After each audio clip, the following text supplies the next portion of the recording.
ध्याये नित्यं महेशं रजतगिरिनिभं चारुचन्द्रावतंसं रत्नाकल्पोज्ज्वलाङ्गं परशुमृगवरभीतिहस्तं प्रसन्नं पद्मासीनं समन्तत्स्तुतममरगनैर्वागकृतिं वसानं विश्वाद्यं विश्वबीजं निखिलभयहरं पञ्चवक्त्रं त्रिनेत्रम्. I meditate upon my very own self, the light of pure non-dual consciousness which shines in all things as all things. It is the ground upon which everything rests, and it is the source from which it all springs forth. I meditate upon that ever-blessed, ever-blissful consciousness playing in this moment in all things as all things. May this be an offering to myself, to consciousness. Om Shanti Shanti Shanti Hari Om Tat Sat Shri Ramakrishna Om Yathagnir Dahika Shakti Ramakrishna Sitahya Sarvavidya Sarupam Tam Saradam Pranamamyam Om Sardar Pranamastu Om Peace Peace Peace Om Gurubhyo Namah. Good evening, welcome to our first satsang of the Gregorian calendar year, and because it's Monday, a day that's particularly sacred for Lord Shiva, I thought it would be nice, just as like kind of a Monday treat, we can go over our Bhuta Puja, because as you know, worship of ghosts is particularly important in the context of, the context of Shaivism, it's Puranically quite significant. Just thematically, Lord Shiva is Lord of Ghosts. Jaima Didi, Shiva Didi is there, Jaima. And so we can worship ghosts as a kind of like way to worship Shiva, who is the Lord of Ghosts. But it's also something very profound. There's a very, very profound way to understand Bhuta Puja, both like literally and also maybe metaphorically as well. Like what ghosts come to represent in the inner stirrings of the psyche, that's like worth looking at. And it kind of tells us the ethos of the whole tradition, if you will. Jai Ma, there's Gita Priya Devi. Good to see you, Ma. Jai Ma, Jai Ma, Jai Ma. So nice to see people who I've now just met in real life. Now on the Zoom screen. It seems like we're going backwards in our relationship though. We just like met in real life and we're actually in person together. Now you're back on the... Why are you on the Zoom screen? Anyways, I want to do a special like Monday night Shiva puja kind of discussion. I want to talk about Bhuta Puja, especially those of you who are practicing within a Kaula context. So within the Vamachara or Kaula context, you might be spending some time in cremation grounds, or not even that, like the pujas that you do in the house involving deities like Kali, Bhairava, Shiva, etc. might necessarily be kind of already, attractive to Bhuta, so knowing some Bhuta Puja could be quite helpful actually for all of those who are like endeavoring to practice within this context.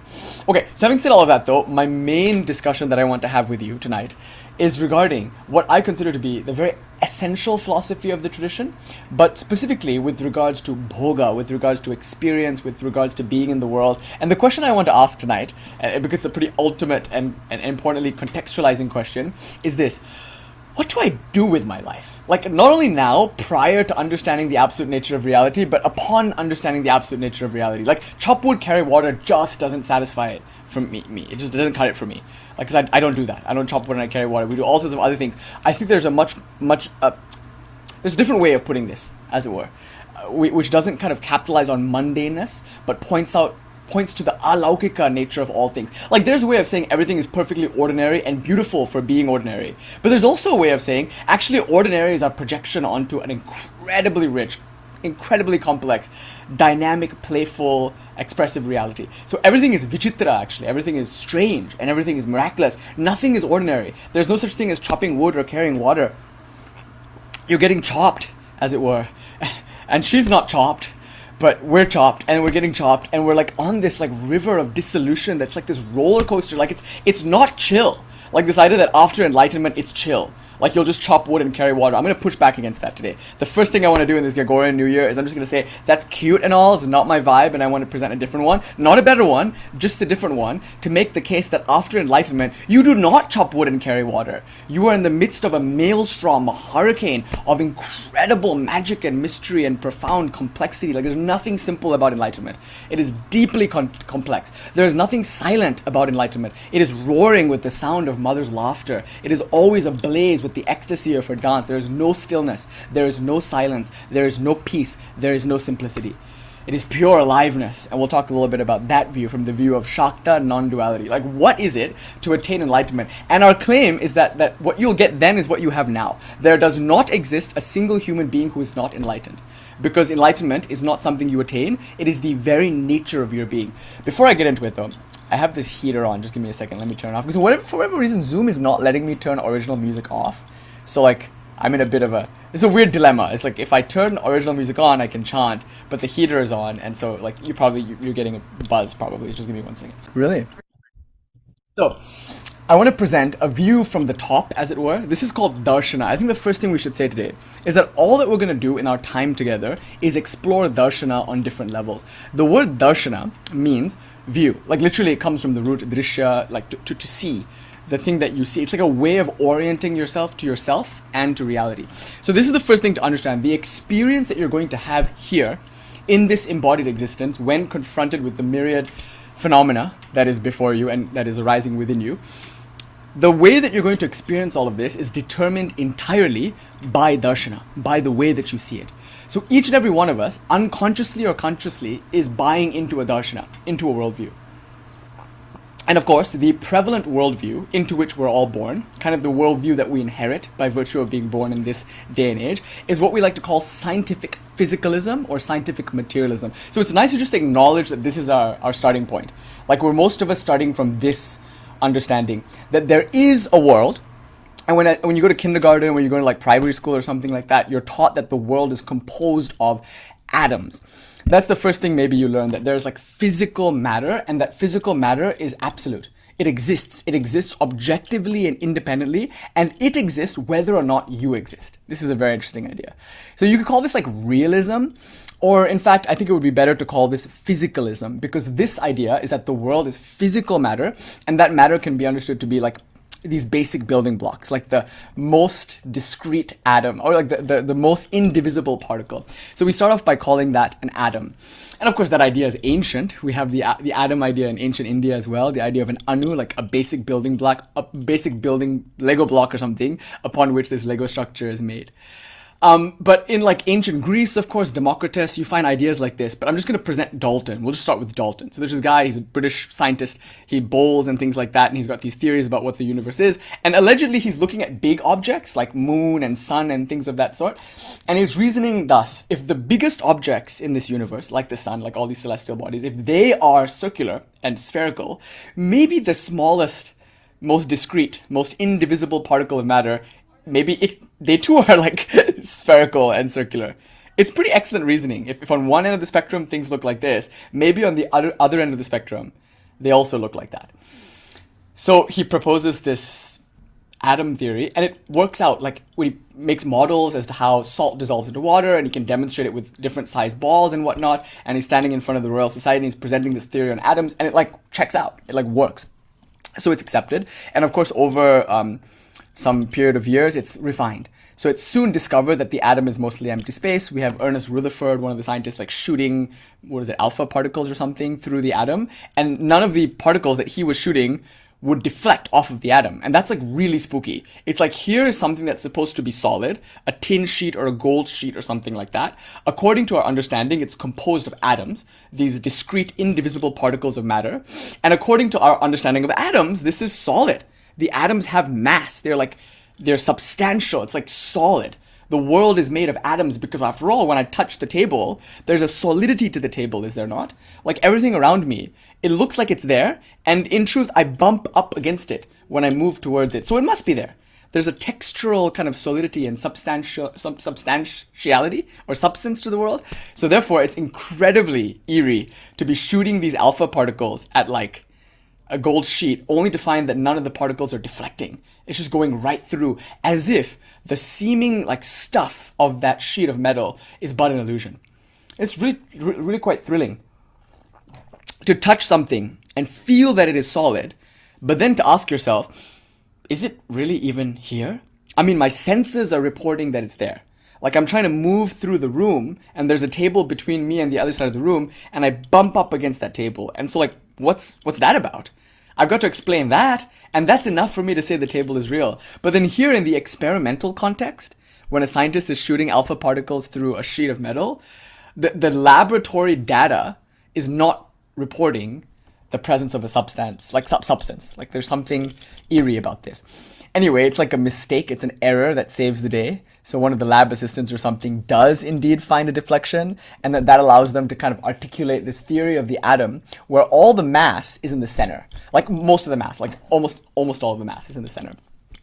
And everywhere else, it's just empty space. Now, this is like an updated physicalism. Before, we thought the world was solid because it felt solid. Now, look at this. Through our experimental methods, through like tangible, observable, repeatable, peer-reviewed, and corroborated data, we've come to this conclusion that though it looks solid, though it feels solid, in fact, it's mostly empty space. That's thrilling, actually. Like, this is the view that what we see and what we feel might not be all there is to the picture. Reality might be like subtler than meets the eye. It's like more than meets the eye. That's an exciting thought. And so like it's like Hamlet, Prince of Denmark, they see the ghost. And at first, like, Horatio's not buying it, although he sees the ghost. He's on the parapet. He sees the ghostly figure of Hamlet's father. He just can't quite believe his eyes. And so Hamlet is telling him, there is more to heaven and earth, Horatio, than is spoken of in your philosophy books. Like, just for a moment, you might ask the question, is this really what it seems? Like, and that's what happened with Ernest Rutherford. It's like, yes, we have an atom theory. We see the world as physical matter and like having substance. But now we understand that substance is mostly empty space. It's okay though, because in the middle, there's all the mass. So there are like later we discover like protons and neutrons, and we say now we have this like complex idea of protons and neutrons in the middle, circled by orbitals, the Niels Bohr model of orbitals of electrons all circling about. Now it used to be the case that the orbitals were all fixed. So like a particular atom would have a certain number of orbitals, and that would determine what kind of substance it was. So the number of orbitals changed your like quality, your substance, as it were. And of course you can, talk to Christina about this. Like all the scientists in the room probably understand this way better. But what's eerie about this is the update. So like it's no longer that atoms are all in these neat orbitals. Like in the most modern conceptions, or at least as far as, I don't know, it's probably a new one today. But like the idea is that at least now we don't believe that these electrons are flowing along neat, orderly orbital lines anymore. That model is no longer favored. Now it's more like a probability cloud. Like the bicycle theory, you have like P clouds and S clouds, and like really these electrons could be like everywhere, exactly, electron probabilities. And this is crazy because it meant what seemed to be so real, so present, is now only a probability? I mean, just the word probability. I mean, like, okay, it doesn't mean that it's not there. It's there, but it's probabilistically there. Like, modern physicalist science is being pushed back. Like, they've sounded the retreat, as it were. They've been looking at matter for centuries, only to find that the more they look at it, the less of it is there to be looked at. That's crazy. The more you study the atom, the more divisible your so-called discrete indivisible particle becomes. Now, if you buy into the physicalist model, chances are we're buying into like an unupdated, former, like maybe less refined understanding of the world than is present now amongst the most like cutting edge quantum mechanics like experts and among the like scientists of now. I mean, like the scientists now maybe more than ever are admitting humility with terms like dark matter or dark energy. These are just plugging in for things that we don't really understand, like lacunas in our understanding of the universe. So it's like astounding to me that most of us think we understand reality using the models that are themselves no longer quite tenable. And there's the kind of hubris that we have to think that we know what's going on here based on what we learned in high school and based on what we see on the internet and based on what we corroborate with one another. Like the hubris to think that that's what it is remarkable, given that we've never actually really thought about it. And those of us who do think about it realize that there's more to heaven and earth than is spoken of in our philosophy books, Horatio. So we do know though, and that's the exciting thing. Like I'm going to present a different model, a model that has absolute certainty, as you will see. Absolute certainty. Like, and again, that certainty is not based on a projection, but based on something that is immediately verifiable. And that's what we deserve. We don't deserve a probability, as it were. We deserve certainty. We don't deserve relativity. We deserve something absolute. We crave something absolute. We crave something complete. But the idea that we're looking for these things in physicalism, in scientific materialism, we're unlikely to find them. After all, Gödel publishes his 1930s paper, Incompleteness Theorems, and we realize that mathematics, which is the model that we use to like kind of project our assumptions onto the physical world, like that model is also deeply flawed. Like Gödel manages to use Cantor's theorem, and don't get me wrong, I don't understand mathematics at all, and it sounds like I'm presenting myself as if I do. I don't. So I'm just going to make the statement, and maybe a mathematician in the room might refine it. But Gödel, he's using Cantor's theorem, like set theory, and I'm going to talk about set theory a little bit later, so it's nice to introduce it now. But he's using set theory from Cantor to show you that inherently mathematics is arbitrary or abstract. I mean, it works in some way, shape, or form. Like, you can sort of predict things in the universe using mathematics. Like, you can predict where Halley's Comet is going to be, for instance, with a mathematical model. But does that make math true? Just because math is able to function, and it's just because it's instrumentally true, just because you're able to predict something in the universe or like model something out with math, does that automatically make math true? How do we know it's not like a confirmation bias? How do we know we don't find Halley's Comet only where we expect to find Halley's Comet based on our current mathematical models? What if we were to change the mathematical models, and what if then we have a very different world that gives us very different feedback? What if we're just seeing what we're looking for? And in that case, then what makes math inherently true? It's something I do inwardly, inside. It's something that I do a priori, like prior to any experience, and yet it seems to correspond to something out there. How?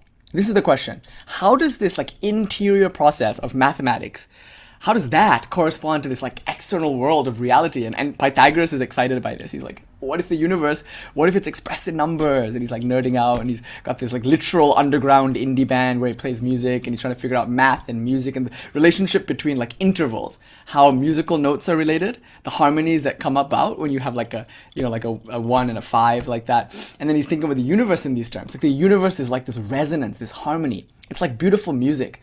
And the music of the universe, if you're like particularly nerdy about it, if you're not content to just like, you know, enjoy it, you can argue as a kind of mathematics. So because mathematics is something I do in my mind, and because it corresponds, as it were, to the world outside, because, you know, you can model things out and then verify it by like locating the black hole where your math told you the black hole would be. Because of that, you might come to this like very exciting conclusion that I'm part of this universe, or I'm related to this universe, or I as a human being who engage in like meaning-making projects like mathematics, I can contribute, or I can understand something of this universe.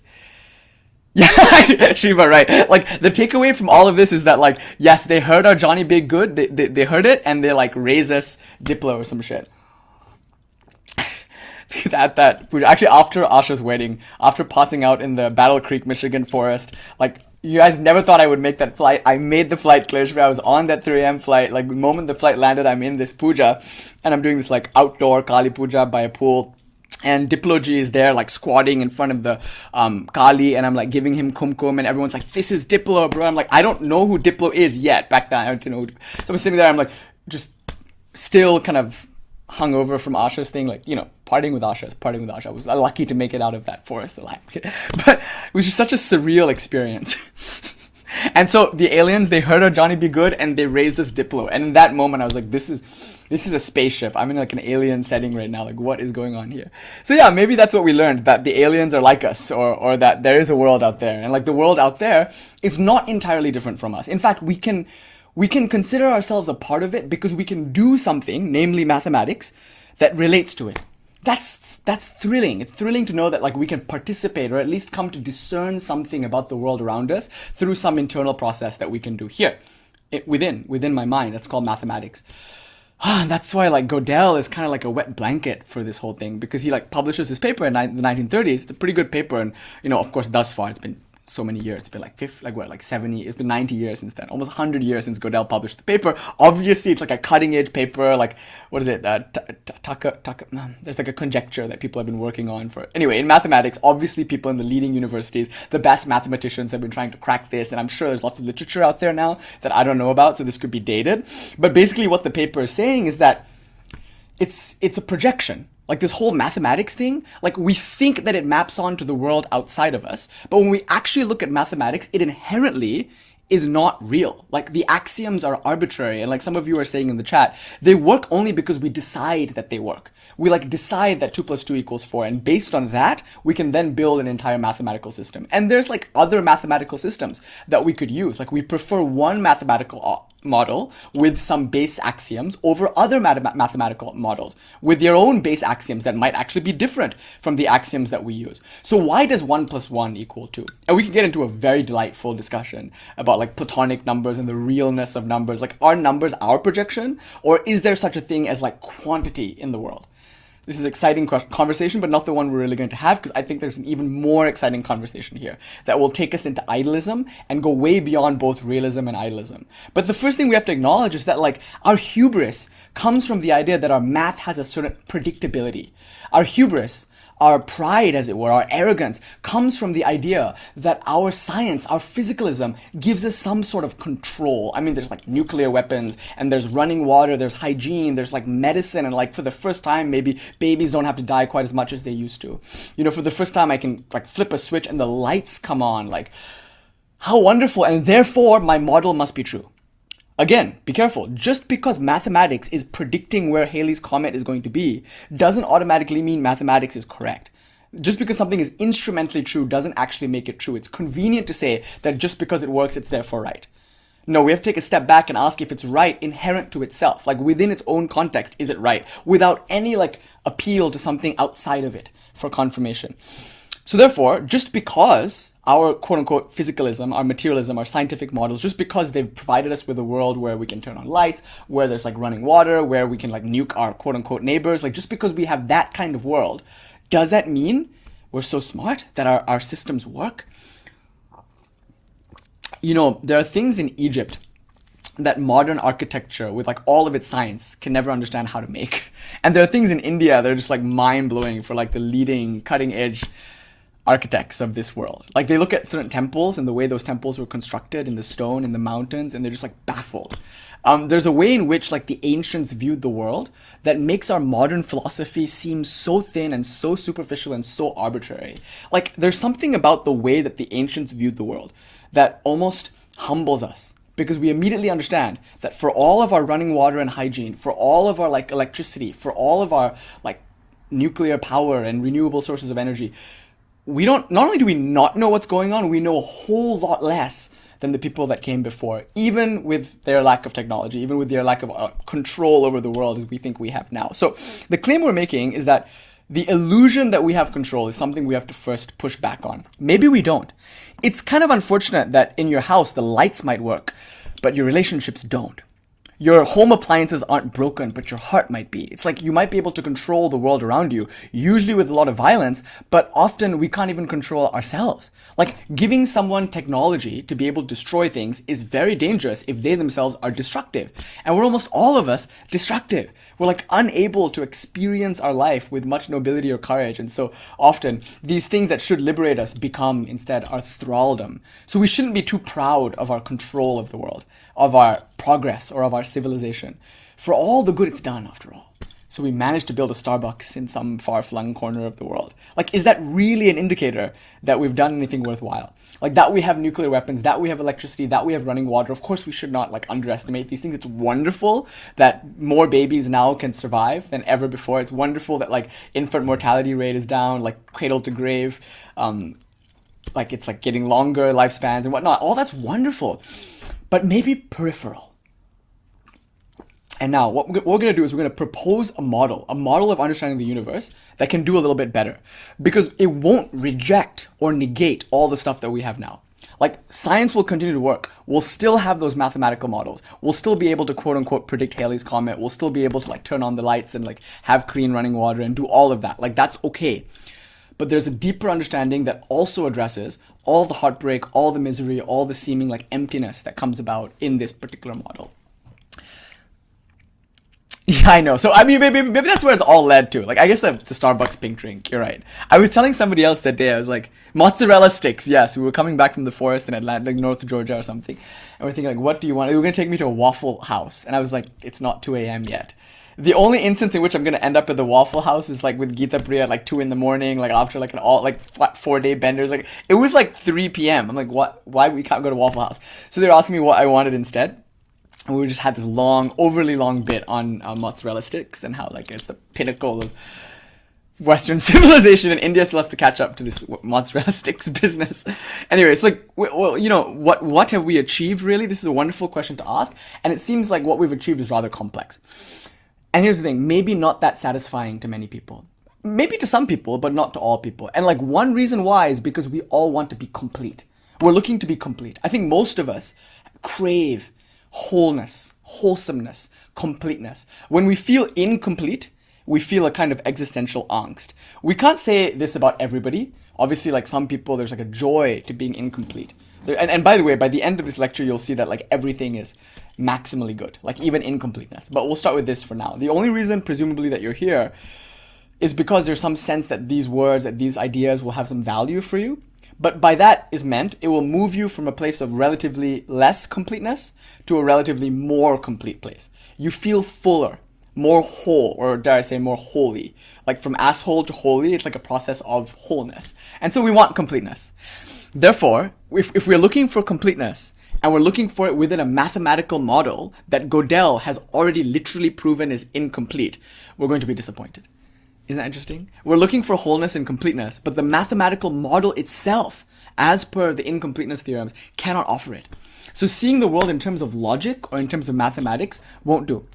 It does something, don't get me wrong, you'll get your pink drink. I mean, like, that's there, like, you'll get lower infant mortality rates and all that, like, that's possible. And again, that doesn't need to be traded off for the new worldview I'm going to, like, present. And, like, the asshole stuff can continue, but it's also important to recognize that we're not going to get completeness from a place, like, from a model that is itself incomplete. And it's not just completeness, we also want some absolute. We want like a sense of conviction about an absolute universal reality. This would be valuable to have because without it, we're in this sort of postmodern, like 6-7 relativist fog. It's like if there isn't an absolute value in this universe and we're all just like free to make up whatever we want, sometimes we can be led to a feeling of despair. And one of the best things that humanity ever like realized, or maybe I should say projected, was the idea that there is an absolute.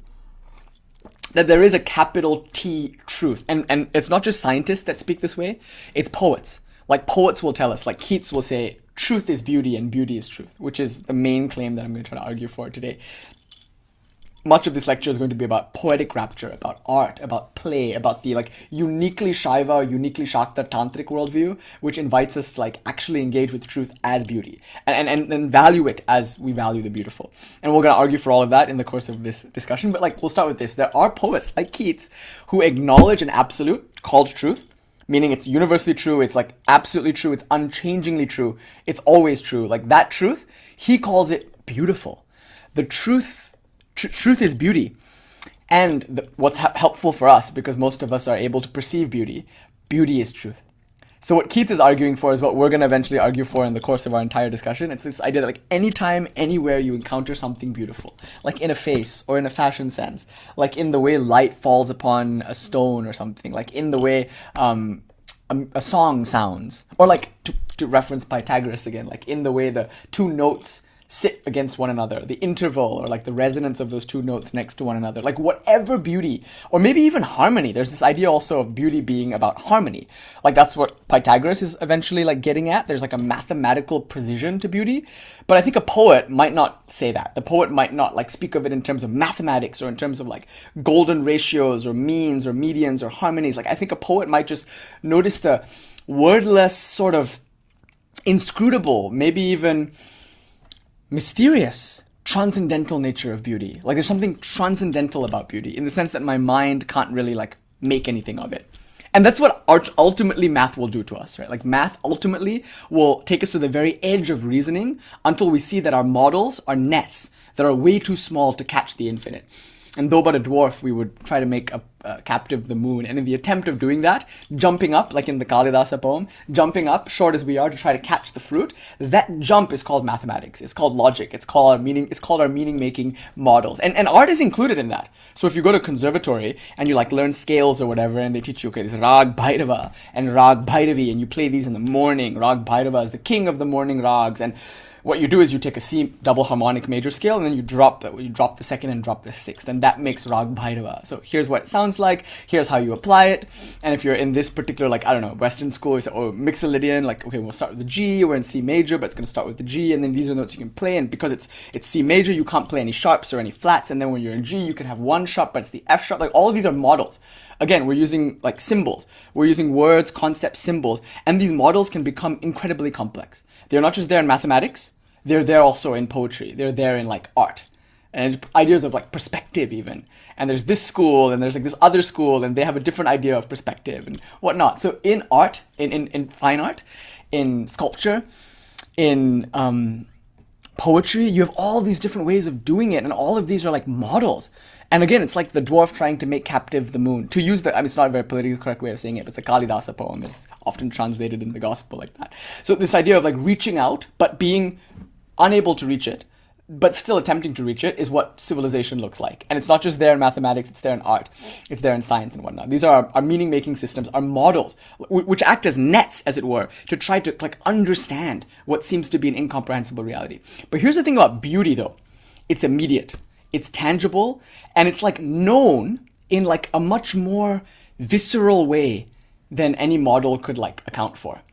So when I see something beautiful, let's say like a flower in nature, my ability to see it also must be cultivated. Not everybody will be able to appreciate beauty. And hopefully by the end of this lecture, the goal, by the way, by the end of this lecture, is to be exposed to a darshana, to a way of viewing the world, that so fundamentally alters the way you see yourself and the world, aligns you with the absolute nature of reality, such that every encounter becomes like an encounter with a wildflower in the woods. Like every encounter will show you the eternity in an hour.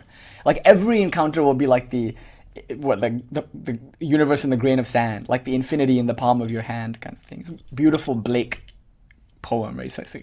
He's like looking at a wildflower, but he's saying, in the wildflower, I perceive heaven. Like that transcendental realm in which we find blessedness at the end of a holy life. Like that's here, that's now, and that's in this perception of the wildflower. That's a huge claim, and it's a claim that like the Catholic Church is not going to be okay with. It's the claim that most religious authorities push back on. Because like religions, often institutional religions, get their power from gatekeeping death. Like religions are essentially clubs around death and around sex, and then like policing our discussions around drugs, death, sex. Like this is like the role of religion. So if religion is like about death, then it must have something to offer that you cannot now have. Only then you'll pay them. Why would you pay them the indulgences if you can like work out your problems now? The problem is that like if you die and you don't go to church, or if you die and you have all these sins, then the claim is that you'll end up in this afterlife, which no one can verify, but we just have to like take on faith, and then there you're going to get your ass kicked. So to avoid that, you better pay us priests. And this is there in Egypt, like with the Book of the Dead, like the Egyptian Book of the Dead. It's there in Tibet with the Tibetan Book of the Dead. Like anywhere there is a concept of death, there are some guys in robes charging you money for it, you know? And it's a good hustle. It's a good hustle because you can't like, there's no evidence, there's no falsifiability, like there's no way to prove it wrong. And by the way, according to Pascal, like the consequences of them being right are like maybe worse than them being wrong. So like, fuck it, here's the money. You know, it's like, religion is like a losing bet. We're all like betting because you don't know. No. The claim that I want to give today, that the tradition we're talking about today gives, is not like that. It's not a religious claim. It doesn't play on faith. It should appeal to reason, but more importantly, it should appeal to like this present moment, and everything you will need to verify this idea is present here and now with you in the room, within you and before you. And so therefore, we don't need to make any claims based on the afterlife. Like we don't need to conjecture that there is a God or something. We'll see her. Today we'll see God. Like it'll be obvious what God is. But like to say that God is something that you only experience later in some samadhi state or like post-mortem is to also gatekeep it. To say there's a particular experience that maybe I've had, or maybe I represent some group, and that in that group there's like a person who had it, and we're all like representing that one prophet, but you can't have that experience. That prophet had the experience, and now we're making our claims based off that experience. But that experience is no longer verifiable and no longer accessible to anybody but that prophet, and maybe but for us. Like we are the only ones who have the experience. You just take our word for it. No such thing. If we make claims like that, it's very dangerous, because then there's no way to like. You're susceptible to people saying whatever they want for whatever reason, and that's when we get all the abuse that we're likely to see in these institutionalized religions. So the first thing to note here is that if we're going to make any claims together tonight, they must be about the here and now. They must be immediately verifiable, and they invite, above all, they invite questioning, they invite inquiry, they invite scrutiny. Brighter minds than ours have, like, as Swami Sarvapranaji once joked, he had a question. It was afraid of asking it, as it were. And the Acharya, the teacher in that particular Advaita Vedanta context said, ask away, my boy. Brighter minds than yours have been asking better questions for hundreds of years, and still, we're still here, so relax. Asking good questions is, like, mainly the sadhana. As we'll see, like, I mean, it's not just about presenting the view, it's also about presenting a meaningful way to integrate the view such that you can live according to the view. So I'll present two practices after this. And of course, one practice you're already very familiar with, which is chanting the mantra, japa. So one of the main features of the lecture, if we have time for it, one of the most delightful ideas I think we can talk about tonight, is the link between repeating your mantra japa, and internalizing the philosophy that we're going to present. The darshana. Like, what's the link between japa and darshana? How does japa dhyana, meditating on your mantra or repeating your mantra, how does that create jnana or wisdom, how does that like initiate within you a shift in how you see yourself in the world? Like that link is something I want to explore. It's my favorite thing nowadays. I'm like obsessed with that link because it's really how you troubleshoot for undigested lectures, undigested book. It's really like the solution to the problem that so many of us in our information first spiritual culture have. Like these are problems that come from having a lot of concept and not a lot of follow through. It comes from like 20 ayahuasca trips, like no integration, you know, and like it's easy to have the experience. And actually, no, it's not. Like, you have to be refined to have the experience. Like, whether, like, it's not about just the dieta. It's about something much deeper. Like, the processes by which a person purifies themselves to have an experience, that can't be understated. But that being said, like, you can have the experience, and like, as you probably have noticed, nothing very much comes of it. Just accept a story. And maybe, like, an obnoxious story about how holy you are. You know, your ego death story, which is unfortunately far too common. And now becoming very disillusioning. So a lot of people in very sacred spaces who are very quickly becoming disillusioned about those spaces because after a while you see like these people haven't actually transformed. And not only that, they might be worse off than ever before, like because of their concepts, because of their constant, like, you know, I don't know, escapist models or something. They're maybe worse off than the people that I was running away from to come and attend this retreat or whatever. So like now, maybe more than ever, in our consumer capitalist, like new age space, like the jig is up. I think most of us are realizing that like, oh wait, you know, it's not about just trip after trip after trip. It's also not about workshop after workshop. And it certainly isn't about how many books we've read, how many lectures we've attended. The thing that I'm talking about now is very dangerous because, like, obviously it attracts like very heady types who like information, who like concepts. But Advaita Vedanta will very soon like bore you. Like, it's so cool for a while, like it's so elegant and beautiful, but soon the mind will kind of max out with it. So we get a lot of like Advaita Vedanta converts who are like, wait, that was cool, like Buddhism was cool, but Advaita Vedanta and Buddhism, like both of them don't really like, they're not really as complicated as like say Tāntrik Buddhism, Vajrayana Buddhism, Dzogchen, Gentong. And of course, like nowhere, like Kashmir Shaivism with its, they call it Kashmir Shaivism, but really non-dual Shaivism, which is the view we're talking about today, with all of its linguistic mysticism and aesthetic theory and just its very maximalist view of reality. Like all of that is so intellectually juicy. The material so complex, so refined, so sophisticated that it has a tendency for attracting a particular kind of person. And the very method by which it frees you can also then deepen your entanglement with the mind. So it's a dangerous philosophy to study because it's a very beautiful and very subtle thing. So again, it's like a lot of people who can only intellectually understand these things. And that's good. That's perfectly fine. But the tradition also offers one more thing. Unfortunately, the one thing that those who are intellectually interested in the tradition tend to ignore. Diksha, initiation, mantra diksha, the living transmission of mantra from a lineage holder, and then the japa dhyana practice, the sadhana, which is maybe arguably more than just what we're doing now. It's not just about talking or thinking or reading, though it's not that, as we'll see. So the two sadhanas I'm going to present are like this one, which we're doing now, which is thinking and talking and reasoning and inquiring, and then the japa dhyana sadhana, like the meditation on the mantra. And that's going to be the cooler, my feeling is that's going to be the most important part of the lecture, because that will pertain to most of you. Many of you have taken mantra diksha, you have mantras. Most of you are doing sadhana involving the repetition of a mantra. After all, most of you are tantrics, whether Buddhist tantrics or whether Hindu tantrics, or even like Sufis, like zikr, you know, the chanting of verses from the Quran. Like whether you're Orthodox Christians, chances are, or even Catholics, chances are you're working with a phrase that you repeat over and over and over again. And nowhere is this more true than in the Shakta or Shaiva, like Kaula, Tantra tradition, like japa, the repetition of mantras, especially for our lineage, at the heart of everything that we do. But why do we do it? Like we have all these like really interesting and awesome conversations that are beautiful and inspiring and meaningful. And then we also sit in front of our altar and say a word over and over and over again. What's the link between those two things? That's like something I want to explore. But let's come back to this. Like if I see the world in a particular way, that darshana, that way of viewing the world, is going to wholly determine how I experience myself and the world around me. And so darshana, like this darshana, this way of seeing, is at first a concept. It's at first an idea or like a framework. And that's what I have to present you with first. I'm going to present you with a framework. Like right now, we're just investigating the one that most of us unconsciously buy into, scientific physicalism. And then we're going to say like nothing could be further from the truth. And because it's so far from the truth, that's why we suffer. So I want to offer a metric now, and it's this. The closer your concepts are to reality, the deeper fulfillment, joy, and meaning you'll get out of life. Like the more your sense of completeness, the more your sense of holiness or wholesomeness And the more your sense of the unchanging absolute.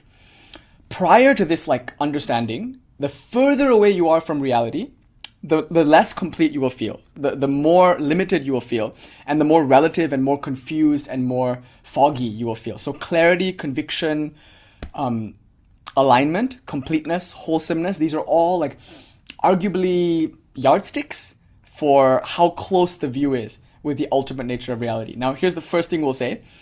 There is an ultimate nature of reality. And already that's like a hard claim to make. We'll prove it. Don't worry. We'll prove it. There is an absolute ultimate nature of reality. And that's what we've always believed. As humans, I think for the longest time, like in all of our civilizations, we've all of us accepted that there is something real and something universally and absolutely and unchangingly real. And we sometimes call it God, we call it nature, we call it mama, we call it papa, we call it all sorts of crazy, like everybody has their word for it. But we, all of us, inadvertently, in every culture around the world, intuit the presence of something absolute. Right? Now, like what that absolute is up for grabs. Like that's the debate and that's the conversation. And that's the problem. It's wonderful to have an absolute, isn't it? Even if the absolute is something you cannot prove here and now, even if it's something you take on faith and just like believe exists, after you die, you'll see it. You call her God and she's in heaven, and then when you die, you go to heaven and then God's over there. Like even then, it's comforting. It's really nice to know that like death isn't the end. That like when my body is getting closer and closer to its like final few moments, there's something more to all this that like inspires me, and then I'm not so afraid of death. Arguably, like the despair that we feel as we get closer and closer to death, as we get older, like the solution to that despair, that sort of nihilistic existential angst, is the presentation of an absolute. Like there's some meaning to my life beyond just my body. And when I die, when this body like croaks its last, I'm not going to be plunged into like nothingness, meaninglessness, void. From void I came, from void I return. Who am I? Where did I come from? Why am I here? Is there any meaning to my life at all? Or am I just an accident?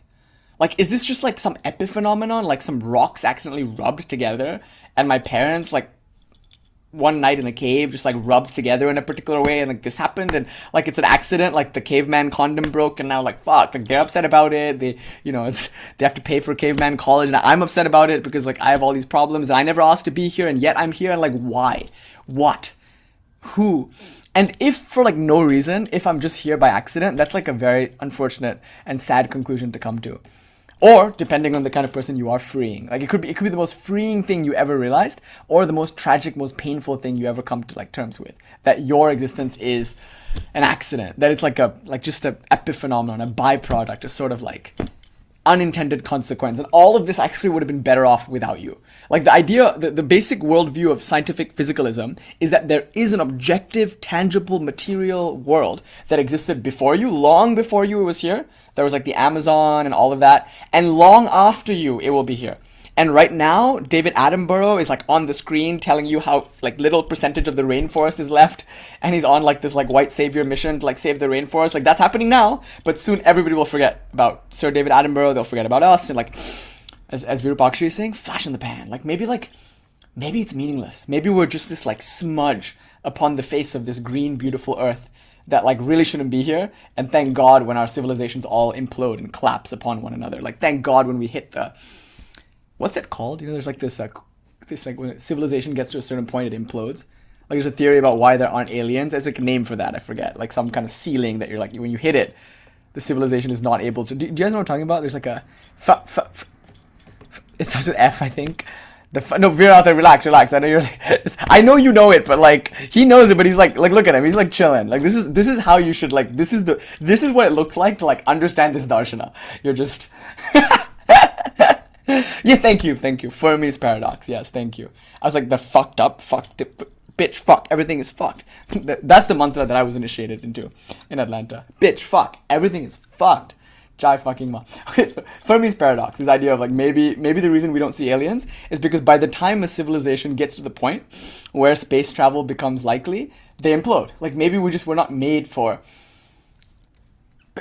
the pinnacles of... You know, it's kind of crazy because when people become very civilized, they also become very peaceful. So you notice in Mesopotamia, you have like, say, the Akkadians or something, or before them, like you have traditions, before Babylonians, there are traditions where they become so civilized that they just demilitarize and stuff. And then they're usually very quickly conquered by quote-unquote more violent forces, who do have militaries, and who aren't as peaceful and pacifist as those civilized nations. So what if the entire world became so civilized and so refined? What then? And according to Fermi, like, it's a paradox, because once we hit that ceiling, the population is too big, the ecosystem just won't be able to support us, etc., etc. And then there's bureaucracy, yes. And then we all kill ourselves because we can't handle the amount of paperwork that we have to do just to register for the air that we're going to breathe in the world that we're moving into. Like, it's bitch fuck. Everything is fucked, as I learned from a great sage in Atlanta. So, like, here's the thing. Maybe it's just the case that we're a mistake. Maybe, like, all of us, it's horrible that we're here.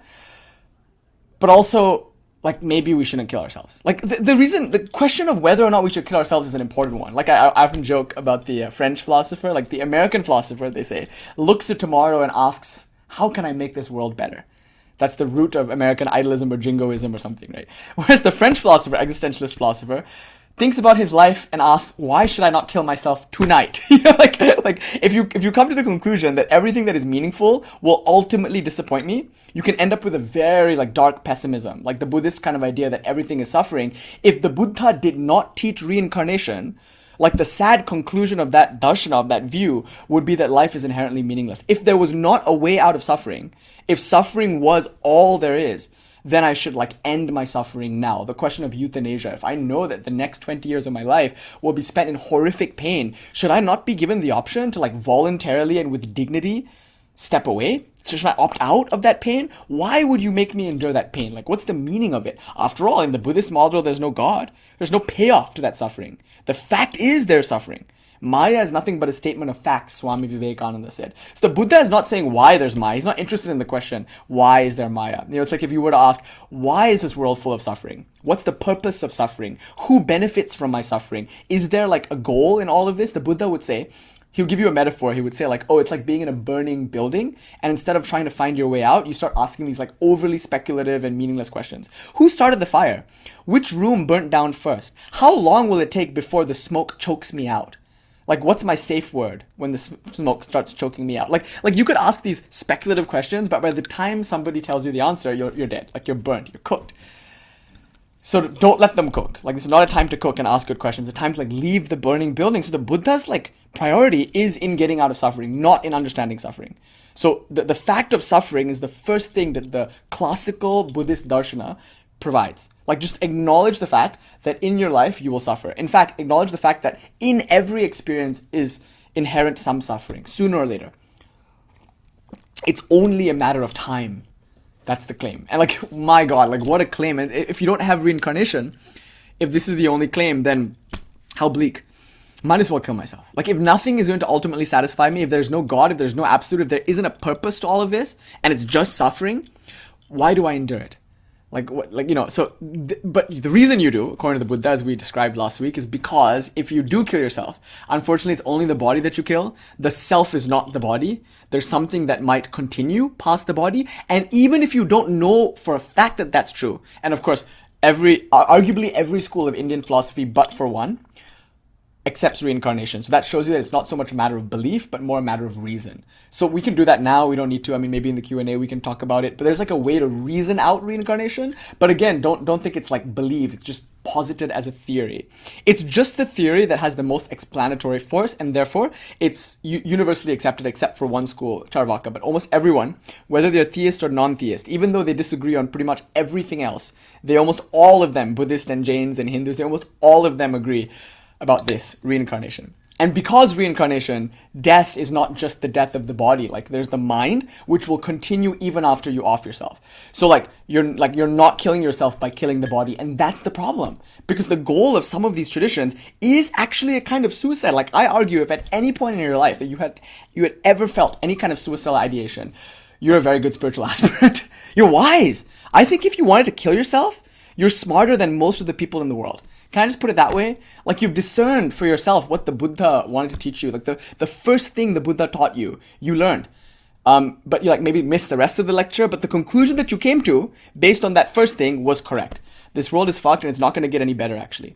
You know, you could say, like, my friend, she was telling me about how she handles her suicidal ideation cases. She's, like, a therapist, and she was saying, just the fact that things are changing always often is is comforting. So when people are in a time in their lives that's like unbearable, either because of physical suffering, some of them are physically ill, like cystic fibrosis, etc. And most of the time it's because of mental anguish or mental suffering or chemical imbalances and the mental suffering that can be induced from that. Like in any case, if a person is in intense suffering, the urge, like weirdly enough, the self-preservation urge there might be to kill themselves. Like, in fact, it's based on this is crazy. Can I just like analyze suicide for a moment? Because I think this is going to be fun. Only Kali Bhaktas will say that. But check this out. The reason you want to kill yourself when you're in great physical or psychological pain is probably because you on some level understand that the death of the body is not your death. It's based on your will to live. Nobody has a will to die. Like, the reason you're killing your body is because you want a new one. You want to get out of this tight shoe and put on a better shoe. Like, that's why you go to war with the body that's no longer serving you, with the mind that's no longer serving you. The very fact that you want to kill yourself, you guys, is wisdom of the highest order. Like, it's an intuition that you're not the body and mind. So off with their heads, let them eat cake or whatever. I think it's awesome. It's awesome when people want to kill themselves. Good for them. We problematize it as a society, but we don't understand that these people, often they have insight. I love drug addicts and people who are suicidal. Because they know something, they understand something. There's like a deeper, more transcendental way to live life. And when you try to live that way, you appear like crazy to everyone else. So I think the first thing that the person with suicidal ideation is expressing is this insight that the world is not going to do it for them. Or that their condition right now is so bad that they need to do something drastic to escape it. Like out of a self-preservation, like will to live instinct. Anyway, my therapist friend who talks to people who are very like on the brink, like literally and metaphorically, she says that when she tells them things are going to change, that often assuages them. So the idea that it's going to be like this forever, that's usually the worst thought. Like now I'm suffering so much, my body's in so much pain, my mind's in so much pain, or my country's at war, or like my family situation is really problematic, or I'm financially ruined, like whatever the case may be. The idea that this is always what's going to happen, like this is always going to be the case, like that's worse. But knowing that everything is going to change, and the funny thing is like, oh, it could be worse, it could be better, you don't really know what the change is going to be. Even though it's probably going to be different, you don't know how different. Like maybe it's going to be worse actually. You know how people say like, don't worry about it, this too shall pass. And yeah, and the next thing that comes might suck even worse. Like you don't actually know that from this point on, it's not just a progression of like bad, worse, even worse, worst. Like you have no idea, you have no insurance against things getting worse. And no guarantee that they're going to get better. But you definitely know, based on like some, induction, some like Hume-like induction, you know that it's probably going to be different.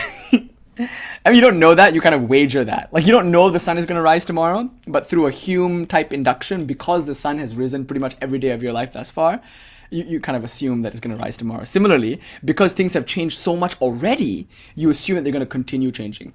Just that understanding is enough. But look, the Buddha does something really interesting with this. He says it's because of that inherent changefulness that there is suffering. This we're going to push back on. By the way, I don't actually know the Buddha said this, and I don't think that he did. I think like maybe after the Buddha, there are people who interpret the Buddha to mean this. I do not at all think that it's fair to say that just because something is changing, it's therefore unreal. And I also don't think it's fair to say that just because something is changing, it's therefore full of suffering. It's therefore going to cause you some disappointment. It's probably not the case that things are inherently suffering because they're inherently changeful. It's probably the case that we expect it not to be changeful, and therefore we suffer. We expect it to be something other than what it is. So coming back to my central point here, it's like when you interpret the world as something other than what it is, that's when we suffer. And so suffering is wonderful. It's like so wonderful for two reasons. One main reason I'm going to sketch out later, like who dares misery love, we'll do that whole like suffering is like Ma's BDSM thing later. But like now, at least like now from a relative point of view, it's a feedback mechanism. It's like grace. Suffering is grace because it's the way that we understand our view is not conducive to the greatest joy. It's like it's misaligned. And so like when you do a hatha yoga pose, physical postural yoga pose, like the fact that there's pain is good because then you know to adjust the pose. So if there wasn't any pain, there wouldn't be any like real-time feedback mechanism. So you're grateful almost for your body's ability to feel heat so that you can pull your hand away from the boiling pot. So like it would be undesirable, I think, to not feel pain at all. I think there's a superhero movie where the superhero doesn't feel any pain. And it's a real condition. It's like very troubling because somebody might die because they have no way of adjusting their behavior in the world because they have no feedback mechanism. So we have to welcome suffering then, but we have to take it very seriously. So I'm going to put this on the table. Anytime you are suffering, in other words, anytime you're experiencing a bad space, literally dukkha, when you're in a bad headspace, or you're like, you sense that something is not quite complete, You sense that nothing, like maybe something is not quite as wholesome as it could be. You sense maybe a relativity or a confusion. Anytime you're confused or scattered or lacking a sense of wholeness or completion, in short, anytime you don't feel good, that's probably something is wrong. Like, that is the first thing we'll put on the table. It's like the path of the goddess has always acknowledged this, that feeling good is your birthright, and it's natural to feel good. Like when the body is healthy, it feels good. In fact, it feels light. There's a lightness and an ease and almost a pleasure to a healthy body, is there not? Like when you breathe in a healthy body, it's pleasurable. There's something about the way the air moves through clear nasal passageways. There's a delight to that. Or there's something about being able to move in an uninhibited way. Sorry, Viranatha. He broke his leg. So, like rubbing salt in there. No, there's something about being able to move around and not feel pain when you move. There's something about that that's like intoxicating. And therefore, we look at like youth and we're upset because the older we get, the less and less of that there is. Or many of us, most of us, I think, almost everyone has some like karma by which they're born into a body that's not physically unimpeded and not, even if it is for a while, not for long. Like all of us will develop this condition or that condition. Oh my God, there's so many of them. I haven't heard of like 99% of these things, and I'm glad I haven't. Ignorance is bliss, because every now and then I keep encountering a new one and I'm like, what that exists? And I guess, yeah, there are all these different species of beetles.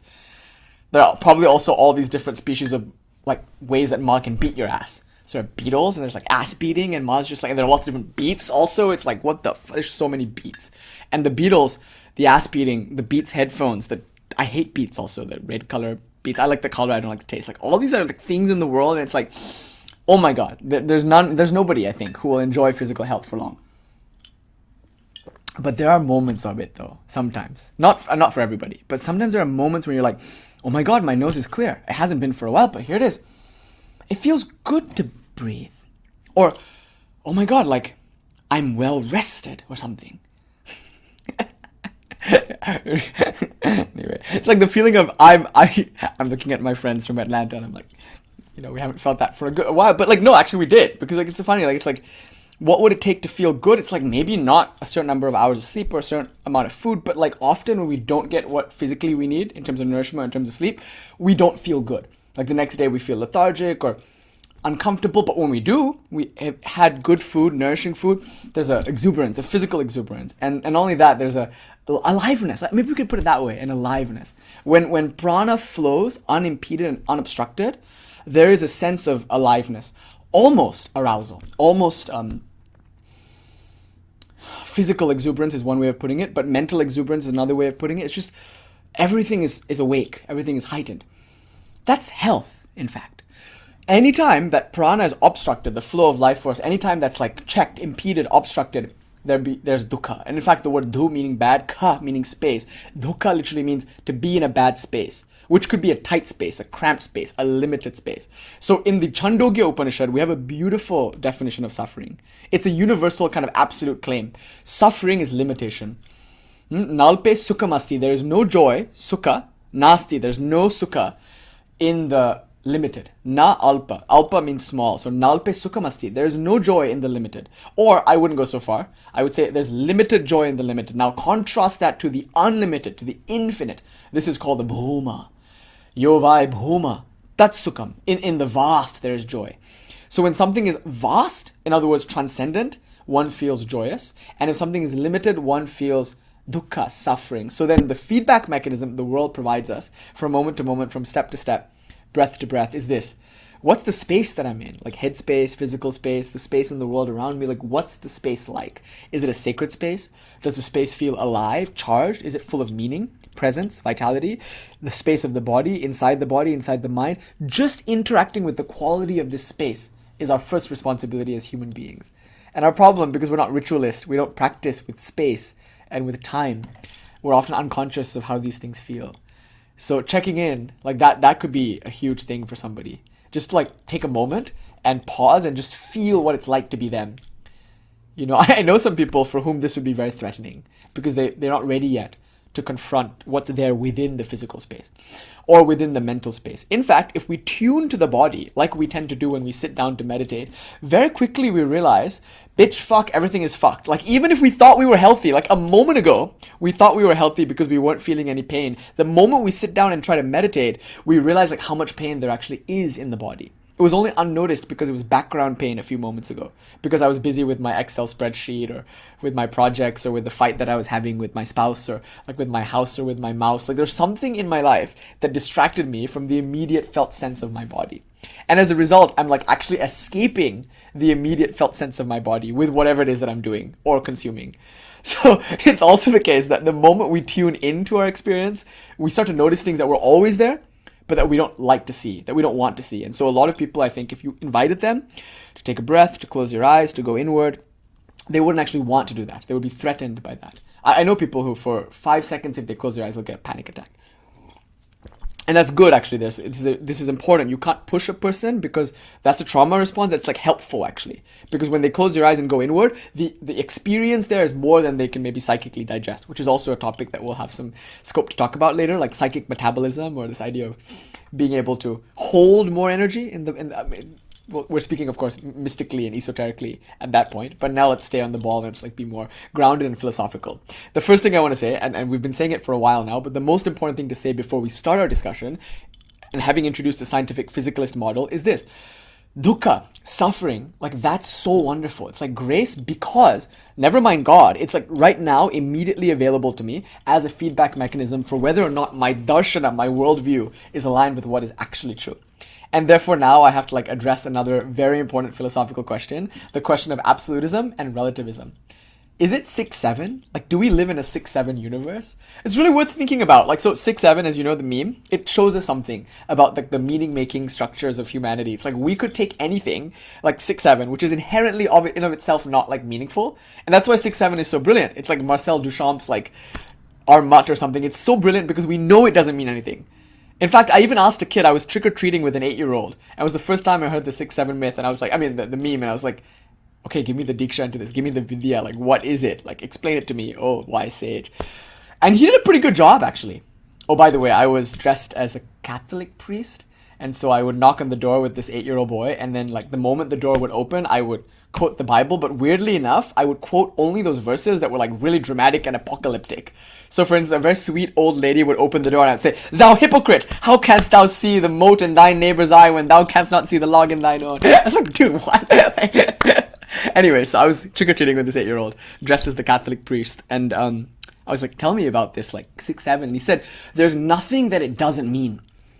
I thought, what a beautiful way of putting it, because it doesn't mean anything. So either it means everything or nothing. It doesn't itself mean anything specific. So what I was asking for was, what is it a reference to? And like the most you can say is a particular basketball player, a particular TikTok. Like, you could point to the TikTok where it like got introduced into the cultural mainstream, but you can never point to like it and its inherent meaning. It doesn't have one. It's just like something that we decided has meaning, like money, or like college, or like virginity, or like whatever. It's like we come up with these totally abstract things, and then we decide that we're going to transact based on it, and that we're going to judge people based on it, we're going to judge ourselves based on it, and we're going to kill for it, we're going to die for it, but it itself is meaningless. So at the retreat, we had that image in mind of Sri Ramakrishna holding money and holding clay and tossing them both into the lake, into the river one by one. He's standing by the bank of the Ganga, and he's like emptying out money of its inherent like meaning by saying that it's not really that different from the clay. Isn't it weird? Here's a fistful of physical matter.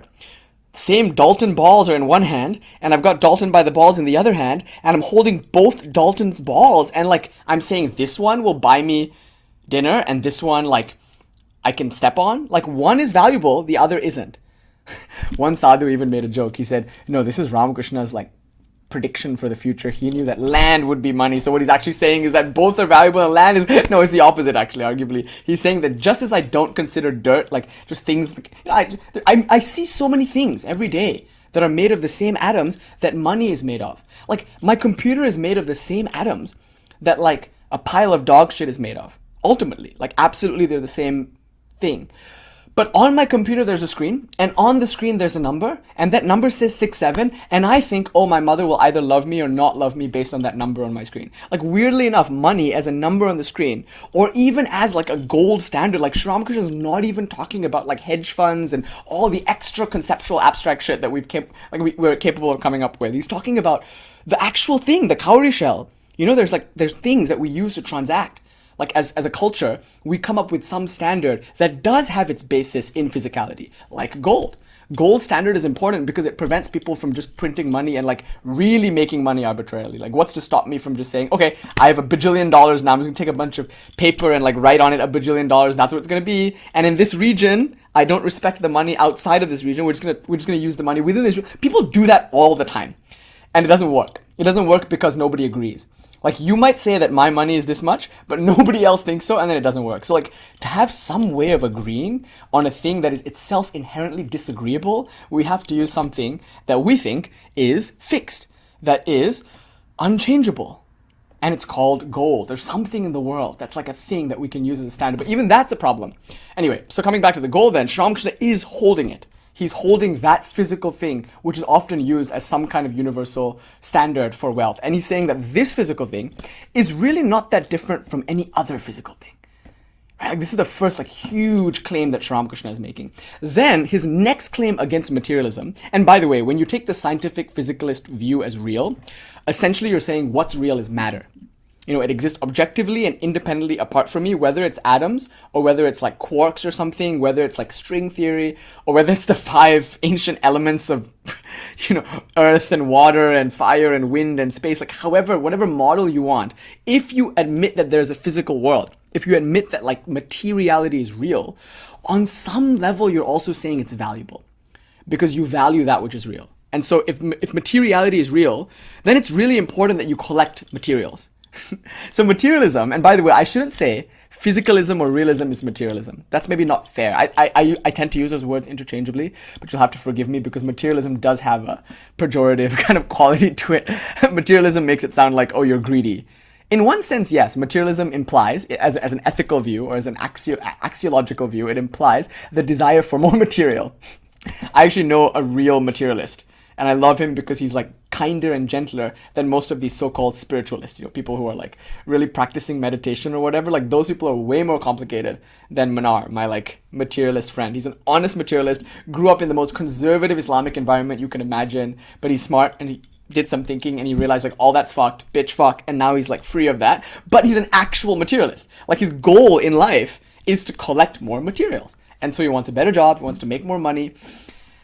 And I'm fond of that film, you know, there's Pedro Pascal, and there's like, it's called The Materialist, right? It's Materialist. And it's like, in that film, they're asking questions about love.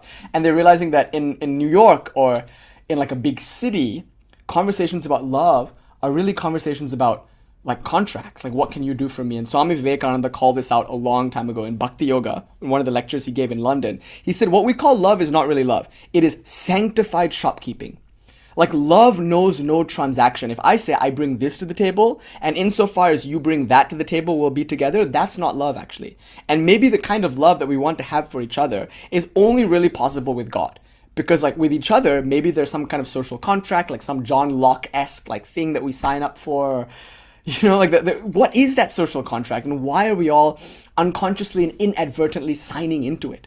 Like, when you're born, you're already, like, acclimated to this social contract. You're indoctrinated into it. And by the time you graduate from college, you don't even know that it's there, but you abide by it. At least in a relationship, you have a little more freedom to define, like, that contract internal to your relationship. Although you are already part of, like, this social contract macrocosmically in society, you might be able to change the terms of that contract in your relationship. So you might say, this is important to me. Unless you recognize that this is important to me, we can't be in a relationship. And that's fair. And that's what you should do. But arguably, that's not, according to Swamiji at least, his definition of love. For love to be love, I can't have anything to gain from you. And for it to be love, I can't have anything to lose from not loving you. Like, I must love you from a place of having nothing to gain and nothing to lose. Only then can it be considered love. Because anything else is attachment. And we see this because if I enter into a relationship and I expect something, immediately the feeling, the flavor of that relationship is no longer joy. Actually, Gita Priya posted something really powerful in like their Swamiji TLDR. It's like, to love me is to free me. And like this like beautiful kind of passage of like space, like knowing when a lover needs space. And that's what Khalil Gibran is pointing out too in his On Love and On Marriage. Like Khalil Gibran is saying like, if you're married, if you're in love, like you have to stand like the trees stand with enough space for heaven to dance between them. Or, you know, there's like a way he phrases it. And there's something about space that like goes away the moment we enter into society or we enter into a social contract, because it's not about physical space here. It's about these expectations and these attachments. Now we don't give that person space, because to give them space would be to lose control of them. We're afraid that if they have too much space, they'll just effervesce or something. And so because we don't want them to go, we have something to lose if they go. And we want them to stay because as long as they're there, we have something to gain. So long as we have something to gain or something to lose, we can't give them space. We become very like, and that's when we lose them, or that's when we push them away. Like the problem here is I want something. Just like ask yourself, is there an outcome that I want? And if the answer is yes, if there's some preferable outcome, be very careful, because very quickly that will sour. And that's just the history of all human relationships, sadly. And like, it's never going to be different. And the first thing to understand is like that every human relationship, sooner or later, will have some element of this. And necessarily because we do select some people over other people. So according to Sri Ramakrishna, here's this metric for how wonderful your life will be in terms of relating to others. The metric is this: daya or maya. If it's daya, compassion, then it's something you feel for everybody equally. So daya is like samadrishti. If I feel a kind of love for a person, and I feel that same kind of love for everyone, regardless of their gender, regardless of the way they look, regardless of their intellectual status, regardless of the language that they speak, and regardless of like what we might have in common, that's really love. But if I feel a certain kind of love preferentially for a certain group of people, maybe because they're like fellow Tamils or fellow Malayalis, or maybe we speak the same language, I can say Vanakkam and they'll say Vanakkam, and I'm like, okay, we're gonna look out for each other. Like, that's all tribalism. That's all based on some qualifying factor, gender, age, race, like anything that I can use to discern one person from another, even sentience. If I say I like this person because they're alive and sentient, and therefore I prefer them over the table or something, like even that, like any qualifier I could find already creates Maya. Because already I'm going to be attached to some things and not to all things. The problem is not attachment. The problem is selective preferential attachment. Do you know, not being attached sucks. That's why I don't like this chop wood, carry water thing. You see, I resent the language of chop wood, carry water, because machines can do that, and we've got AI, and soon we'll mechanize all that shit. Okay, you don't have to do it. Some people did it at some time, and like maybe they enjoyed it, but right now, play video games, make art. Like, it's not about functioning in the world. It's not about doing things, like, as we'll see, hopefully. I haven't even gone into the material yet, but we'll get there. Ma willing. We don't always get there, but today I'm determined to get there. The thing I want to say first, though, I've been trying to say this for a while, is like, we need a standard for truth. And the first question to ask is, if there is a standard for truth, like, is there an absolute truth? Or is it just 6, 7? Because, like, again, coming back to the 6, 7 thing, if we all decide that something has meaning, then by that and that alone, it has meaning. So does it have its own meaning beyond that? Does money mean anything if we don't agree that it means something? And Sri Ramakrishna emptied out money of meaning by like discerning in this way. What's the difference between this piece of matter and that piece of matter? It's all ultimately just matter. So what Sri Ramakrishna is doing here is he's not actually refuting physicalism. He's actually accepting physicalism, but as Swami Ambikananda once pointed out, he's asking for honest physicalism. You know, he's asking us to be honest about like our physicalism, because we have materialism, and our materialism is a desire to collect more resources. So coming back to my friend, he does feel like his life will be better if he has more material. And you know what? That's not untrue. I think for many people who don't have resources in their life, it's not true that the moment they have those resources, they're going to be miserable and like become Buddhist monks. Like, a lot of them are actually meaningfully happier. It's like that Everclear song, I will buy you a new house. Na, na, na, na, na, na. Like in that song, like he's like the guy who's singing it, like he's criticizing those people who say that money can't buy you happiness. Like, the only reason you would say that is because you haven't known what it's like to not have resources. Like, you don't know what it's like to not have a car or not have a garden or not have a house. And in that case, it would be valuable, I think, to go out and try your best to increase material resources. So the unique and beautiful thing about Tantra is that it doesn't reject any philosophies, especially Shakta Tantra.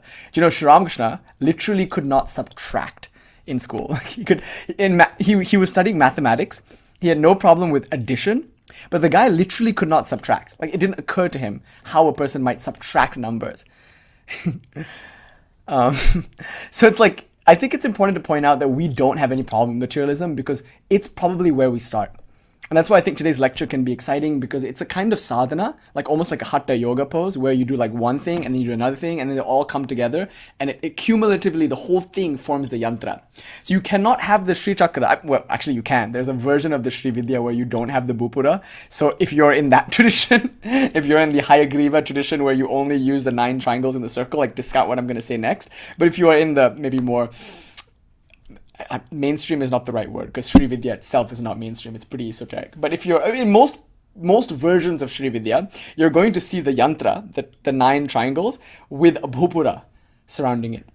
In fact, in the Tāntrik world, you're more likely, and some of you, more likely you're going to see a yantra in this kind of shape. Like, it's very rare that you're just going to see the triangles. Like, often the triangles are held within a 4-gated door, like a 4-doored city. Bhūpura. Pura means city, bhū means earth, so earth city, bhūpura. Or a mandala, like that mandala will have some peripheral sort of circle or some kind of base, square or something. So it's, in that case, you don't reject the bhūpura. In other words, you don't reject the physical world. The beauty of the Tantric approach, even philosophically, what to say of practice, but philosophically, is it never subtracts, it only adds. So the first thing we'll say is that physicalism is true. It is indeed one way to experience the world. But there are other ways, and we'd like to present those now, because there's more to your heaven and earth. There's more to heaven and earth than is spoken of in your philosophy books, Horatio. So if we say the world is all there is, it's just physical matter and it exists objectively and independently apart from me, then my goal in life should be to accumulate as much of it as possible. And more importantly, I've discerned which ones I want and which ones I don't want. I want the house, I don't want the prison. So I want one building, not the other, and so I have to act in a way that brings the former and helps me avoid the latter, like in a game of Monopoly. So this is how we mostly spend our lives. And I like that movie, the Materialist movie, because there I think they do come to the conclusion that it's not quite fulfilling. But you don't come to that conclusion unless you come to that conclusion. So isn't it possible, I just want to hold out for a moment for this possibility, it's possible that someone gets to the end of their life having lived entirely within the context of physicalism or scientific materialism, and like they're satisfied. Isn't that possible? Like, I think we get off on the idea, at least I get off on the idea that like sooner or later you'll have to come to this philosophy or that philosophy. Sooner or later you'll have to admit that money won't make you happy. What if it does though?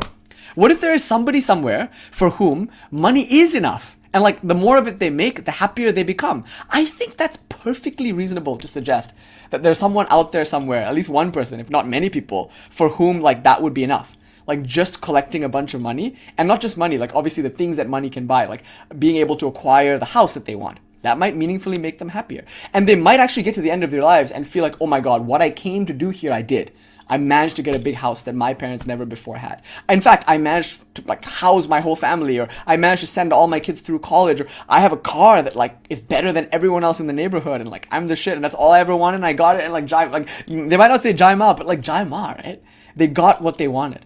I think it's perfectly possible to be an honest materialist, or even a dishonest materialist, and have a great life. Like why not? And hopefully at the end of this lecture, we'll see why. We'll see why you cannot actually make any claim about what's better or what's worse. No philosophy is better or worse. It's all just part of the yantra, and it's all equally ma. So even physicalism, scientific physicalism, is true because it's true for somebody. Somebody is experiencing the world that way, no? If you didn't experience the world as a physical something or other, you would never claim it as such. The fact that there is scientific materialism, the fact that like people do think that there's tables and chairs and like money, means that there, at least to some people, must be. So I'm about to angle for a kind of relativism grounded in a kind of absolutism, which is to me the most beautiful idea I've ever heard in my life. But the first intimation of this is to say, let's not at any point reject any philosophy, or let's not ever claim that other people will be happy because of X or unhappy because of Y. Like, if I'm not happy with money, that doesn't mean money is like not able to make me happy. I'm just not happy with it. But that's my problem, not money. Because you know what money is? It's ma. Like everything is like, and we'll get there. Like that's the claim. But like for now, it's enough to note that there's a fashion. It's like a fashionable thing in the spiritual world, and I'm guilty as charged to claim that if you get a bunch of money, that's good, because then you'll realize money ain't shit. Like it's not gonna make you happy. I don't know. I don't think we should say that, because I'm sure there are some people somewhere who are happy. And why not? Like why not? I mean, like that's one way to live. Okay, so Cārvāka is accepted. Materialism is accepted. Because it's not mutually exclusive with the next thing. So like often we say a person gets to a place where they have the house, they have the car, they have a bank balance that they like, and then they realize, oh, there's something inherently problematic with this because it's not ever enough. It used to be a lot to have 10,000, but once I had 10,000, now I wanted 100,000. But then now I have 100,000, I want like 1,000,000. So then you realize there's a sliding scale. There's no amount of money necessarily that is like enough money, because the more money I have, seemingly the more money I need, because now my friends like are all part of the yacht club and I have to pay monthly fees that I never before thought like. Now I'm both on Hulu and Netflix, because like some of my friends watch this show there and like that show there, and like because I have more leisure I have to like keep up with the shows, or so more money, more problems kind of thing. It's like, yeah, like maybe there's something about having more money that doesn't actually change your life. Like maybe your the feeling of being scarce, of not having enough, is just relative to one's needs. So then you reevaluate what wealth looks like, and then you might say, oh, wealth is inversely proportional to need. The more needs I have, no matter how much money I make, the more scarcity I will feel. So I have like a crippling like heroin addiction or something. To fund that addiction, no matter how much money I make, I might always feel like I don't have enough, given the voraciousness of my appetite. But if I have no money, kind of like my case, but I'm kind of happy with it. Like a 1-bedroom apartment. It's like, I don't have kids, so I'm the kid, so it's enough. I'm happy with this. Then almost like you don't feel the pinch of money. You know, there's a feeling of like, it's okay, what I have is enough, because what I need is not very much. Like I'm satisfied. So maybe then you can have a different metric for wealth, where it's not about the bank balance or the amount of like material possessions, but like a subjective state, a quality of abundance, like a feeling of like, I'm at peace. For a little bit of peace of mind, what won't we do? There's that joke. There was a businessman who came to Mexico. He's on the pier, and he's like watching this fisherman come in, and it's like the middle of the day, and he's shocked. He's like, brother, why are you like pulling in the middle of the day? You know, it's like 11 a.m. You could be out there for a few more hours catching twice as many fish as you just caught. Please tell me, what does your day look like? And the man says, the fisherman, he says, oh, you know, I go out in the morning, I catch fish for like an hour or two, just for fun, and then I come in and I play some chess with my wife and have a siesta after lunch, and then I play some guitar on the porch with my friends, and then I play cards, and then I go to bed. And when I wake up, I go out fishing for a few hours, and then I come back, and again, I play some chess with my wife, or I have a siesta, and then I go and like swim in the river with my friends, etc. So the man says, okay, I'm from New York. I live in Manhattan. Let me give you some business advice. Free business advice, because I'm on vacation and I like you and I just want to help you out. So here's what you do. You're not living it right. You're wasting your time. This is what you should do.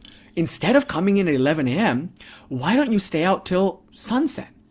And the man was like, I never thought of that before. What would I gain from staying out longer? And the businessman from New York says, my bro, you will get 3 times as many fish if you stay out till sunset than if you come in like at 11 a.m. like you just did. And the man was like, but why would I want to catch 3 times as many fish? And then the businessman from New York says, well, then you'll make 3 times as much money. Like within a month, you'll make 3 times more if you sell 3 times more fish, which you'll have if you stay out 3 times as long. And he says, like, then what will I do with that money? He says, very simple, you'll then buy another ship. And with that other ship, you'll be able to catch 6 times as many fish, because then you'll be able to hire an assistant who will manage the other ship. And within 10 years, you'll probably be able to afford a fleet, like a fleet of fishing ships. And then you yourself won't have to go out and fish. Like you yourself will sit in an office, in an air-conditioned office, and you'll have other people go and do your fishing. And you'll catch way more fish than you yourself ever could have caught, and you'll make way more money than you yourself ever could have made, just as like a singular fisherman on the boat. You know, and then he's excited now. I think to understand here is that the villager who has never heard of any of this before, for whom this concept is somewhat new, he's like excited. He's like, oh my God, like, yeah, that does sound nice. And then what? And this is a question that is usually very important to ask, but that we often don't ask. And then what? So I get good grades, and then I'm in a good university, and then I get good grades there, and I'm in a good job, and then I make good money, and then what? Like my Indian parents will magically love me? Like the question of then what is tricky, because now the guy thinks, oh yeah, well then you'll be able to move to New York. And in fact, at that point, you'll have so much money that you won't even need to be in fishing anymore. Like having made your money in the fishing industry, you can now actually be an angel investor and get involved in tech, or you can do hedge funds, or there's so many things that you can do with your money. And in fact, when you move to New York, you'll have a very beautiful apartment in a high rise, like you'll be able to look out all the city and whatnot. Like, so the Mexican villager who's now being like seduced by this idea of making more money keeps asking, and then what? And finally, this man from New York says, I don't know, I guess, and then you retire, and then maybe you move to a small, sleepy Mexican fishing village. Maybe you spend 2 hours in the morning catching some fish or something, come and play some chess with your wife. I don't know, like play guitar on the porch with your friends, drink a little bit, like go to bed when you like the ideal that the man was selling was already arguably what the fisherman had. But like, here's the interesting thing. It's like, maybe you don't appreciate that until you do this Campbellian journey of sorts. So kind of what we're talking about tonight is a Campbellian journey of spirituality. It's like, I'm going to argue that like this world is great and that you should just fuck and do drugs and have fun. Like, I'm just going to present the most nihilistic party boy view of all time. And I'm going to say it's like the high, like the ultimate state of maturity is to realize this. That like literally everything is fine and that everything is wonderful and you should have fun. The purpose of your life is to have fun. I'm about to present, unironically, Cārvāka. It's called the Pravritti Marga or Vamachara. I'm going to say like that this world is beautiful and the purpose of spiritual life is to be able to savor its beauty. Here and now, in this very moment. It is God alone who appears before you. Something wrong with me for not being able to see that or enjoy that. So the purpose of this lecture is to orient you to yourself and to the world in such a way that is aligned with the absolute nature of reality, which I'm going to argue is inherently beautiful, inherently playful, and inherently meaningless. In short, lalita. Meaningless in the way that only play can be. And because of its meaninglessness, it's fun. Not in this kind of relativist, existentialist, there's no meaning, therefore make your own way, but something I would argue is even deeper. But again, who's to say deep or shallow or not? We can't make such statements. Just a view. After a while, looking at the Sri Chakra, we realized that the bhūpura is as essential as the Bindu. So you can't say the Bindu is deeper or better. It's like, even if you say it's more essential, that's not true because you're still thinking spatially, you're still thinking temporally about that which is beyond time and space. The Bindu is not a point in space. It is an all-pervasive reality in which the entire Sri Chakra, with its entire emanation of energies, all of it appears within the Bindu. The Bindu is like that circle whose circumference is everywhere. Whose center is everywhere, whose circumference is nowhere, right? Like the definition of God. That being whose center is everywhere, whose circumference is nowhere. That's the Bindu. Non-spatial, non-localized. So if we think in this way, I shouldn't use words like better or deeper, none of that. Everything is equally God. Maximally God. So it's almost like the opposite of nihilism, which would argue in like almost a state of despair and maybe sick, perverted pleasure, like it's all meaningless, bro. Like it's all nuclear winter. Like there's a way to present nihilism from a place of emptiness. I'm going to present nihilism, voidism, if you will, from a place of maximal fullness and chaotic joy and fun.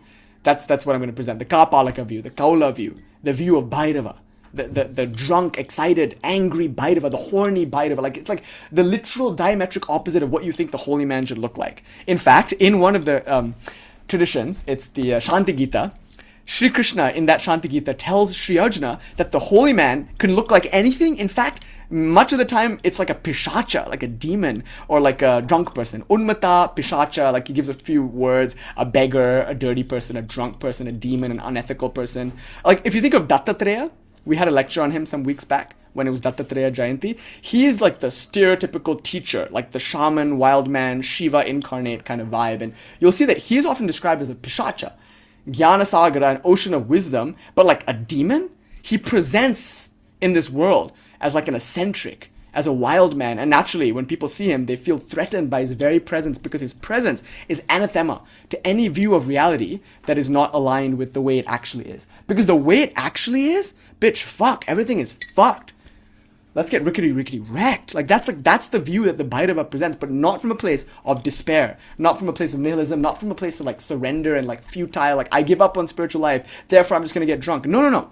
From the place of recognizing that nothing is good or bad, like everything is equally God. And so it ultimately doesn't matter what you do here. And therefore what you end up doing must be done only for the sake of self-expression and fun. It is only worth doing if it is fun and pleasurable.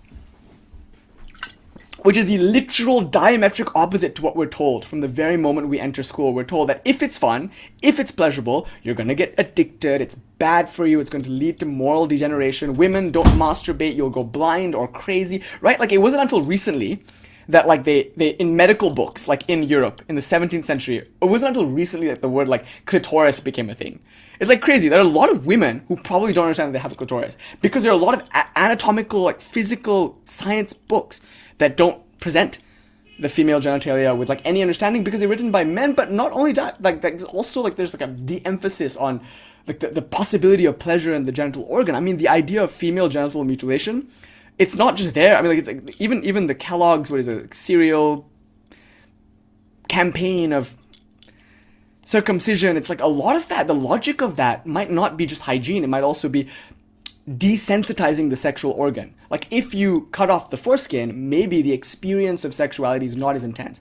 If you perform female genital mutilation, which in many cases, in many cultures, tragically, it's just like mutilation of the clitoris. It's like a lot of that has to do with decreasing the erogenous zones in the genitals. Why? Because it's a problem that it's fun to fuck. Like, that's why marital institutions don't last. Like, it's gonna be hard to be monogamous in a world where it's so fucking pleasurable to fuck. And not only that, there are all these like chemical and biological and social things around the pleasure of sexuality that like causes a great cognitive dissonance, where we feel, upon being brought into this social contract, that like there's within me a beast, an animal, and it's hungry, it wants to eat, it wants to kill, and it wants to fuck. And the goal of civilization is to temper those things. And so I'm at war.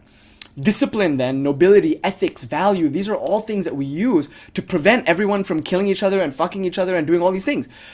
And therefore, it's valuable to like do what's not fun now. And of course, you'll get people like Socrates saying things like this, that the fruits of learning are sweet, but the roots are bitter. I don't know, there are some roots that are quite sweet, actually. Beets I have not learned to like. But you know, if you are in good health, you'll probably move towards the things that you like to eat. It's interesting, like animals, they know what they like. I mean, they know what's healthy because they know what they like to eat. So even a dog, when it's like not in a state of health, it won't eat the thing that it usually likes to eat. But the way that it knows what to eat is based on what it likes. It's really weird, like what you like, what makes you feel good, what's pleasurable, is usually an indicator of what you should do.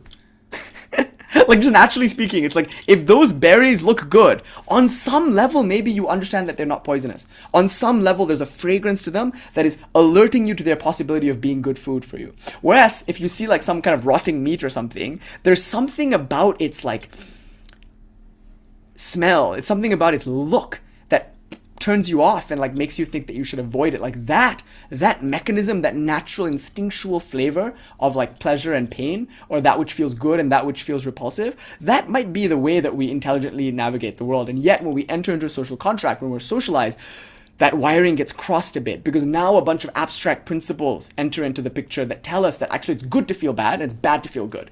And so we're fucked. Now we can say, bitch, fuck, everything is fucked, because we don't know what to do, because in our mind we have models that tell us that it's wrong to feel good, and yet everything within us wants to feel good. We're at war and we end up not doing anything. So what we get is a society that is just as brutal as like any like wild, like your fantasy of hell, of everyone fucking and fighting and eating and killing. That's what we have. This is the world that we live in, except with a lot of refinement. You know, like there are white collars instead, but like that doesn't change the amount of brutality that occurs. Like there's still the same tiger, the same cannibal, the same killing instinct, just with Oxford English. You know, like the argument here is that it hasn't worked. I'm not gonna say repression, I'm gonna chill. Your attempt to convince yourself that what feels bad is good, well done. You know, because like, yeah, it does feel bad to be here, and that's what you fetishize, and that's what you've tried to increase. Like, that's what religion ultimately becomes. It becomes one of the most powerful tools to get people to hate themselves and hate each other and hate the world, because it's based on this thing called the absolute, which we all crave. We crave for there to be some kind of absolute meaning, some absolute value. Because if there wasn't an absolute value, we'd despair. There'd be a kind of nihilistic sense of meaninglessness. I'm just an accident. God didn't make me in her image or his image. I'm just here as an accident, as a byproduct. And so what? I have a few years ahead of me, and if I take the Buddha seriously at all, like they're not even going to be that fun, because best case scenario, I get what I want. But even then, I stop being the person who wanted those things in a few years, and like they stop being able, like they're no longer enough. Like, why am I here? And then maybe you just live unconsciously. You wake up without a sense of joie de vivre, without a sense of purpose. You just opt into like the way everyone else is doing it, and you just like wait out your time. The other day, I was at this kava bar.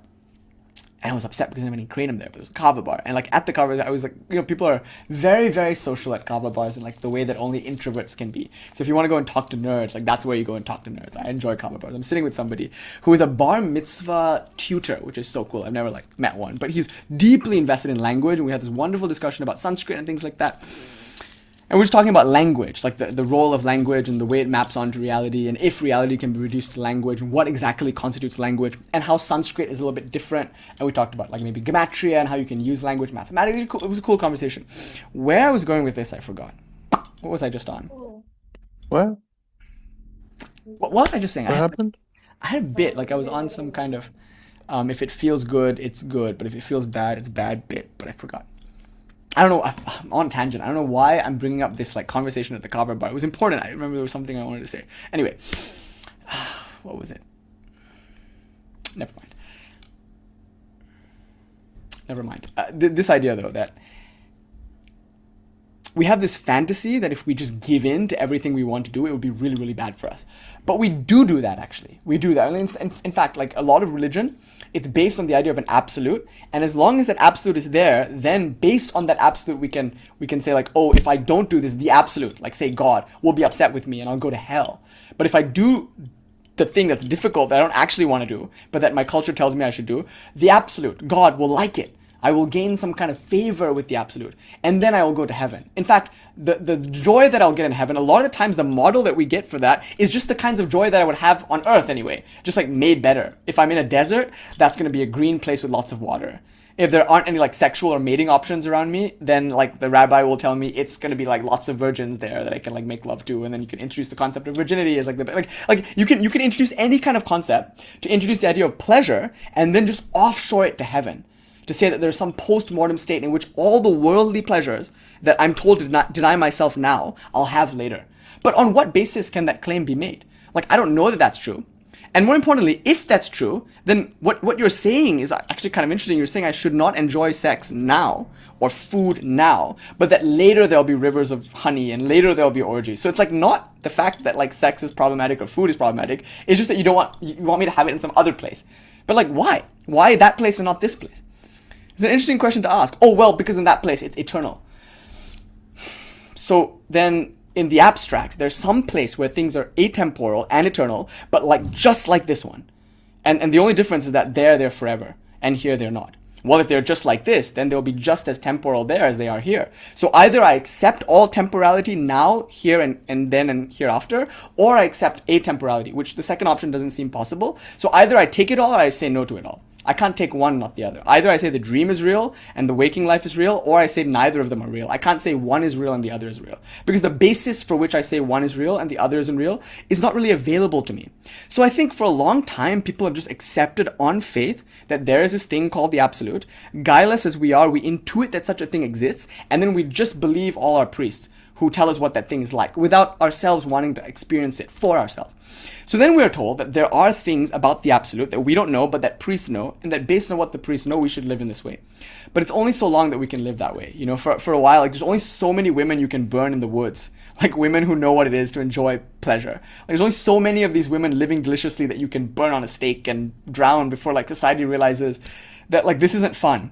Like we have a problem with those women in the forest having fun, because they're having fun. Like that's like satanic. The idea that these women are laughing. God forbid a woman giggle. God forbid she giggle at night by the side of a fireplace. Oh my God. You know, it's like, kill them. Like, I mean, we can't bear to see them, because the very fact that there are women giggling by a fireplace, like who have an innate understanding of what herbs to eat and what herbs to avoid, like that's threatening because that looks fun and we're told not to have fun. So because our priests and our teachers told us that fun is bad, I hate people who have fun. They're obviously of the devil, kill them. But there's only so long you can do that before you realize like you're not having fun either. Do you know? And then you start to ask these really important questions. Yeah, like is it like Asha's pointing? Asha's the best person to point this out here, given that actual lineage. But it's like, yeah, like why do we feel this way? I used to play a lot of house shows here in Westwood.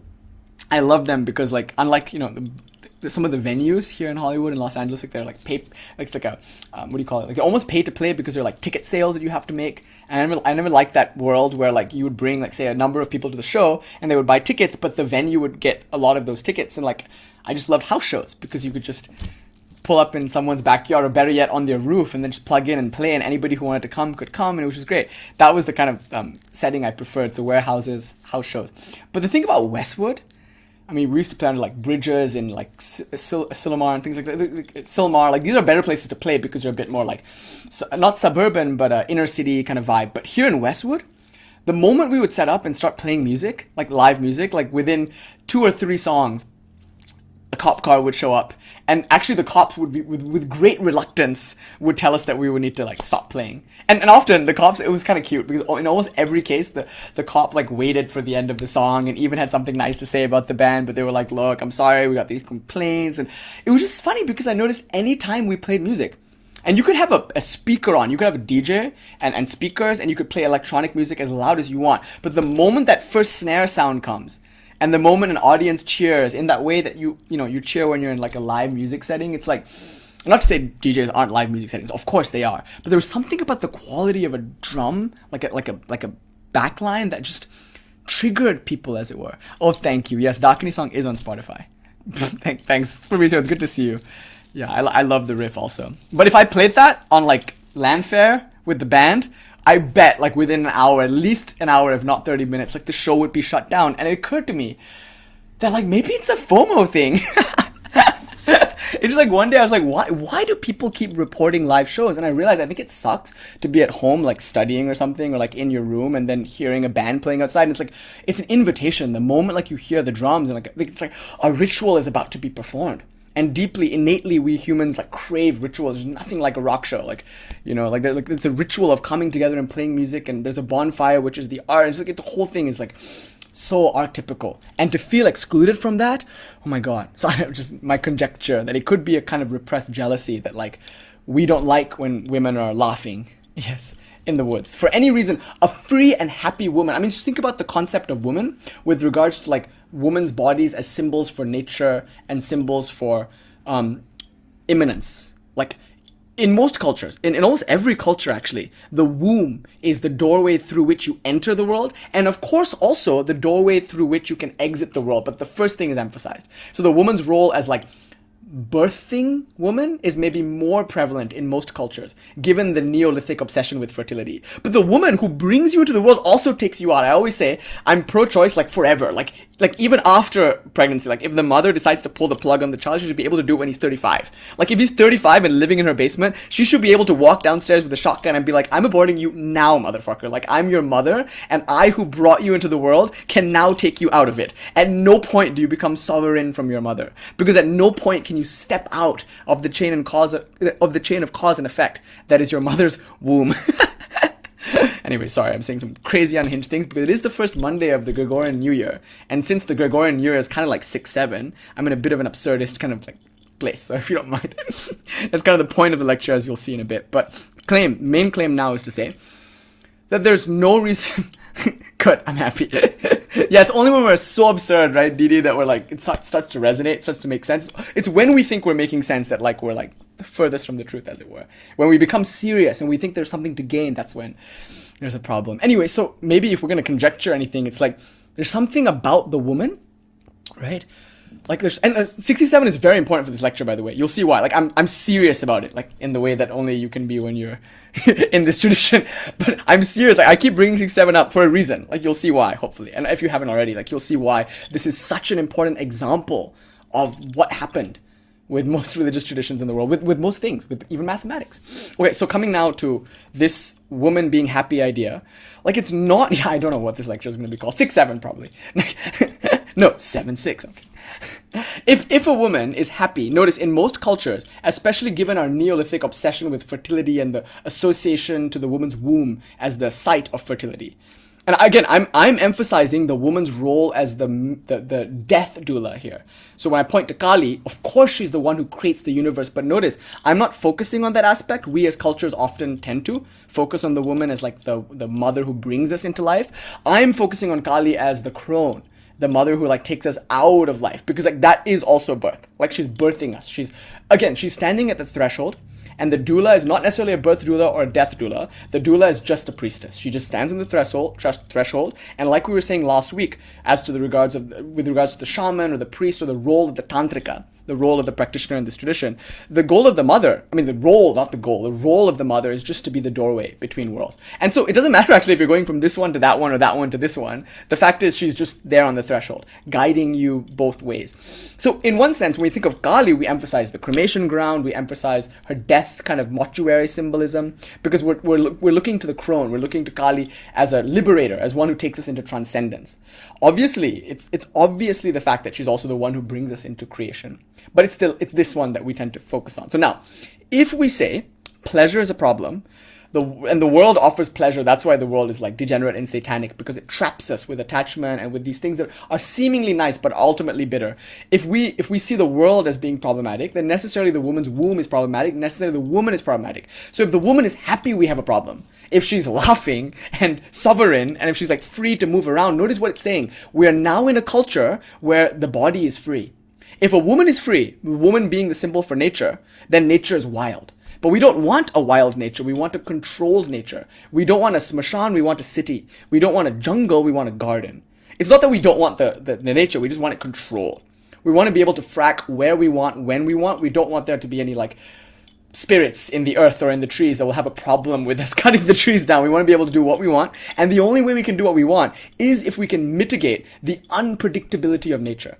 So just notice, if the lecture had a title, and this is what I've been noticing. I've been doing these kind of experiments, if you don't mind. Like, I'm sure some of you in our live retreat settings, I'm sorry, I have to apologize for this, but I'm sure you've noticed that over the years, a lot of the lectures have become a little more experimental, but this is my experiment. It's like, my feeling is that I think if I had a title, and if I stuck to it, it would give us all a sense of having accomplished something. Or in other words, there would be a sense of safety and predictability. So I've noticed that when things are predictable, they feel safe and good. And I realized that's the motherfucking problem. Like, that is the very fact that we're looking for safety and predictability in the spiritual space is, again, indicative of the very thing that, like, spirituality is supposed to help us. At least this flavor of spirituality is supposed to help us with. You know, so like the predictability that we're looking for in the lecture, it's the same thing that we're projecting onto nature. Like, we should never know what a spiritual teacher is going to say. We never know what God is going to say, and we never need to know. We're not here for any information or any concept. And if we are, that's fine. But like, the fact that we think we know which ones, like if we think we know what we need to learn, and we've come to learn a specific thing, and we've signed up for a specific workshop because we think this is what we need, that's the problem. Arguably, that's wanting a garden and not a jungle. And if you want to meet Kali, you don't go to the garden. You go to the jungle. That's what she has to teach us. A certain wildness and the freedom that comes from that wildness, which necessitates a sort of, not necessarily violent, but definitely cathartic, apocalyptic expansion of what we thought was real. Like realizing that there's more to the world than in the book, and then being ready to tear the book up and look at the world with all of its complexities, what Kali, at least as a symbol in our tradition, seems to invite. That being said, the lecture itself, insofar as we're talking about Kali, should feel like Kali.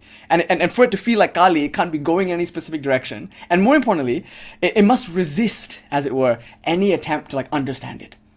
And so I notice, like, when I'm giving the lecture, there's like this strong desire to control the flow of what comes through, like just to be, I don't know, to keep it in time.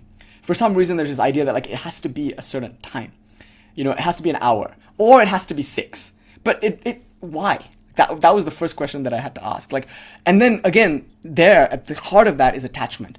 There was on some level in me a sense of, I'm attached to the lecture going well, and in my mind that's like sticking to a schedule, because then people will know what to expect and they'll be fresher for it. They'll be able to, like, I won't tax their attention too much, because if I do, I might lose them, and that would be undesirable. Like, there's this whole background program that was running that I think is just inherently running in all of us to fear these things, because on some level we do things for a reason.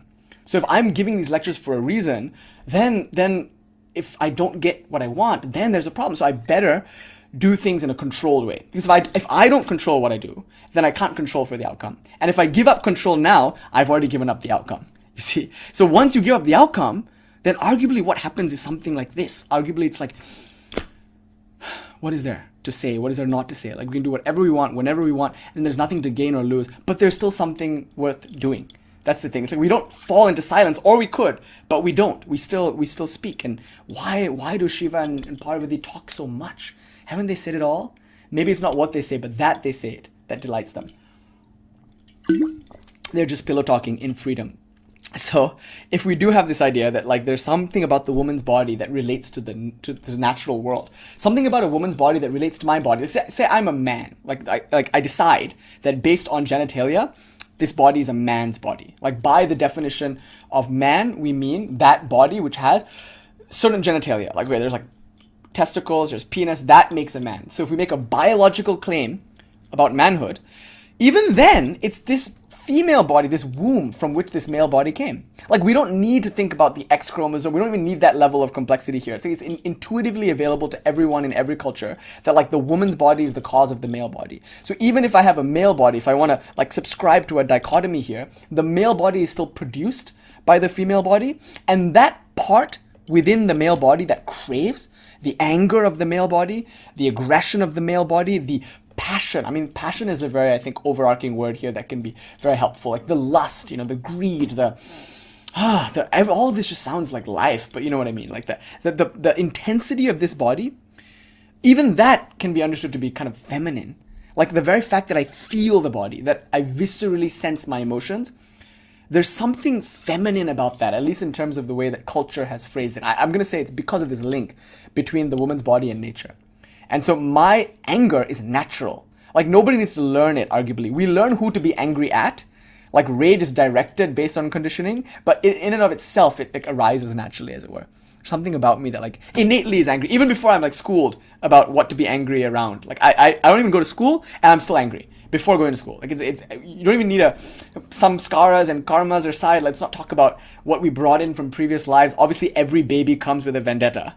Everybody has a bone to pick with somebody. No baby is innocent. Oh my God, point to one innocent baby and I'll point to someone who doesn't understand karma and reincarnation. Every baby is a serial killer, genocidaire. Like people are always like, oh, so cute. I'm like, this guy, this motherfucker like killed people. You don't know it because you just saw him, but like a few moments ago, this guy, like, you should have seen what he was doing in the Mesozoic, bro. This guy is a fucking stone cold killer. Like nobody is a blank slate. We all come with infinite karmas. But even then, never mind that. Like the very fact that like my experience of my body inherently brings with it a feeling of anger and of course lust, of course hunger. Who is the one who first attended to those needs in me? Arguably my mother. And look, I'm not going to go into a Freud thing here. I would never do that to you. But mainly the desire for food. Like I'm hungry. As a child, like the first thing I understand is hunger, arguably. Like I'm just crying because there's some emptiness in me that I don't yet understand, but that feels like is inherent to being me as a child. And then I cry, and the next thing I know, there's like a teat in my mouth. And then because of that, that emptiness is filled. And there's some kind of nectar, some kind of joy that flows. And so the idea of flow, the idea of nourishment, the idea of joy, all of that is learned, I think, intuitively and inadvertently and kind of like by the by in the first moment of breastfeeding. Like in that moment, as I suckle the teat, I know what life is like. I'm hungry and she's come to like feed me. So immediately I understand intuitively that mother is a source of like physical nourishment, but also the source of joy, the source of fullness and fulfillment. And I come to associate with the breast everything that I will later be socialized to associate it with, life itself. And hence we fetishize it. Like we have problems around it. We like cloak it, and then we take it off, and then we cloak it, and then we like it's a lot to think about. The cow's udder, that's also very important. The cow's udder as a symbol for femininity. The cow is a symbol for femininity because it's associated to milk. And milk, of course, is associated to my first experience of being fed. And then like the cow, because it gives milk, my mother gives milk. The cow's udder is the ultimate symbol for femininity, the ultimate symbol for nature. So how I treat the cow is how I treat nature. How I treat women is how I treat nature. And necessarily, if I have a problem with nature, I have a problem with women. And if I have a problem with women, I have a problem with me. Because I am a woman. There's no being in this world that is not a woman. For there's no being that did not come from the womb of a woman. That's Shaktism 101, is just to acknowledge this fact. Like a religion that works is a religion that is intuitively and symbolically powerful. And what could be more intuitively and symbolically powerful than the womb, than the breast, than breastfeeding, than the first experience of being empty, of being in despair, and then being nourished. How wonderful. Like just this Shaktism is like a reminiscence on breastfeeding. And like the desire to like be with mother again, having felt on some level that I'm not mother. I am mother, but recognizing that I am mother is my completeness with her. Until I recognize that, we suffer. We're incomplete. We don't feel providence. We don't feel provided for. But in that first moment of being provided for, we feel everything we're like, arguably everything we want to feel in religious life, we felt in that moment. And many saints, I think in the Christian tradition too, Padre Pio. I think there's many different Christian saints. I think Padre Pio is one of them, who had this experience of God as like a mother, like Mother Mary. Not always Mother Mary. Some of them had experiences of Jesus in this way. So like the gender fluidity here is wonderful. Like they've had experiences. Christian saints have had experiences where they're like breastfeeding Like God is breastfeeding them and they're like drinking this like nourishing nectar. It's like this reminiscence of when they were first fed. Anyway, notice, if the mother's breast, if the mother's body, if the mother's womb is all of it associated with hunger and fulfillment, and if I then opt into a worldview that says fulfillment is wrong and that hunger should be repressed, and more importantly that pleasure is dangerous, the woman is now dangerous. She must be put in a bag and hidden or killed, and at the very least controlled. Right? Like if we don't kill her, and we can't kill her because on some level we still need her. We can't deny that we need her, but we can't have her the way she is. We can't have nature the way it is. We must make a garden where there is a jungle. We must take her to finishing school so that she knows not to speak at the dinner table. Like, we can't let the spirits in the trees or in the earth object to our fracking, because if they were to do that, that would be undesirable. I want a garden, not a jungle. I don't want to think about this Mashan, and I certainly don't want to think about my own anger, my own lust, my own problem. So then it's very easy to point to the woman and say that's where it all comes from.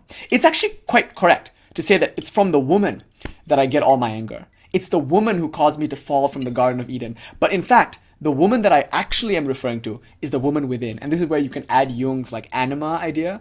Like every like woman-hating man is really just a person who is not willing to look at their own anima. They're not willing to confront the woman within. And because they haven't come to terms with that woman, they then have this idea of the devil. And they project outward all that is wrong with them that they refuse to address. But the best like scapegoat for it, like the best person to crucify is a woman. The Christ is so motherly. Like it's his like unconditional love that makes him so scandalous. So if it's not an actual woman, it's those saints who are themselves like mothers to the world. Like every saint is a mother. Their love is a mother's kind of love. It's reminiscent of our mother's love. In fact, it's nothing to do with gender here. I think I'm finally able to make an argument for Shaktism that hopefully moves away from gender and towards like just an experience of being fed, which a lot of us feel when we're suckling at the teat. That's how people felt when they were with Christ. Arguably, he didn't have breasts and he wasn't actually like giving you milk, but the experience was very similar to feeling full as a result of coming near him, to being empty a moment ago, or like not even knowing that you were empty until you met him and then you realized, oh my God, this is what it is to be fed. I've had friends, I've had lovers, but I've never been so happy as when I'm with this guy. I don't know what it is about him, but there's something about his presence that feeds me in a way that like when I'm without him, I don't feel full. Like there's some milk that's flowing. There's some mother's milk in Christ, right? And like once we taste that, we realize finally what we've been missing. And then we cry, actually. Christ only comes because we cry. The mother only comes to breastfeed us when we cry in hunger. So often we don't even get fed by God because she doesn't even know like we're hungry. Of course we're hungry. Like we don't know that we're hungry, and so we don't cry out that we're hungry. It's a whole Ramakrishna's like beautiful metaphor around the mother who comes when we cry. But even when we cry and she comes and feeds us, there's 67 people in the room now, by the way. Oh my God. When she cried, I was waiting for that. I was like watching the numbers. It was like at 70 something, and I was like, when it gets to 67, I'm it's gonna hit. Anyway, so when Christ is there and you're feeling like in his presence, you're feeling nourished, it's like you might cry when he steps away, like in the case of the gopis and Sri Krishna, like in the book of Acts, the way the disciples felt after the Christ left. We were talking about it in Atlanta also, the way you feel when Ramakrishna is no longer in the body. That feeling of crying out is really just like that primordial sense of a baby looking for nourishment. Now, the saints of our world, even though some of them have been men, many of them have been women, of course, we don't in history like tend to think of that, but most of the ones we remember are men. But even then, when we look at them, like the Christ, I mean, he was very motherly in his like love, if you use an Eric Fromm kind of Jungian understanding of motherly love, unconditional love. So there's no man or woman, everybody is a woman actually, but there's a quality of nourishing, of feeding, of like unconditionally loving. There's like a quality of safety that comes from being with your mother that we all primordially remember, that is triggered in the presence of a holy person. Like holy people feel safe in the way only a mother can feel safe. They feel safe in the way that only like being nourished by a mother feels nourishing. You know, like that's what I'm pointing to. In Shaktism, we're trying to point to that memory. That's why these traditions can be so powerful, because they're playing on a level of human experience prior to civilization, prior to any concepts of like ethics or nobility. That's why often we resist your concepts of dharma, because as a baby, I don't understand dharma yet. So my God is not dharmic. My God is just that which fills my emptiness. Do you see? Like, do you understand? It's not about God that's like noble or just. I don't have any such concept as a baby. I only know what it's like to feel empty and to suck on something and feel full. And that feeling, maybe, I'm pointing to this like, I don't know to what extent I'm projecting, I don't know. But this feeling is a flowing feeling. That's why we say life is not a stagnant something or other. It's not that I get milk. Milk is not something that I extract from my mother and then have. Like there's something about this exchange that I'm trying to zero in on, but I don't have the words for. But you know exactly what I'm talking about. Right? Like love is not an exchange. It's not a transaction. It's not like I have something and now I give it to you. It's something that flows. If the baby doesn't suck, the milk doesn't flow. But if the mother doesn't give the baby, like, you know what? It's not like it's a circuit.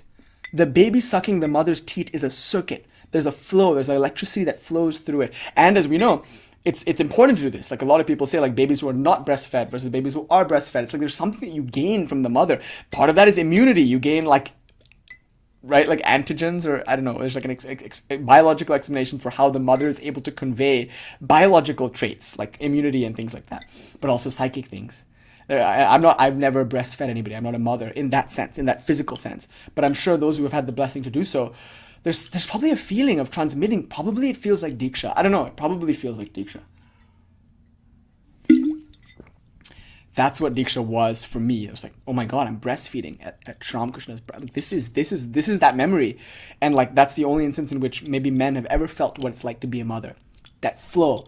And again, this is so beautiful. It's not a concept. That's why spirituality arguably is not taught. It's caught. It's not given.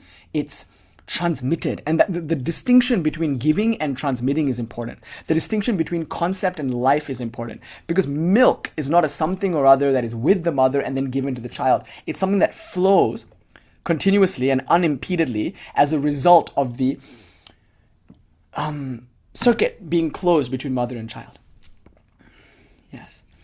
Right? And like this idea of blood and milk, like that's really important. Like the milk, like the semen, like sexual fluids in the woman's vagina, like all of these are seen as derivatives of blood. Like blood, rakta, the idea of blood is very important in our tradition. Kali is, of course, covered in blood, and she deals in blood, and she's drinking blood. She's Rudira Priya.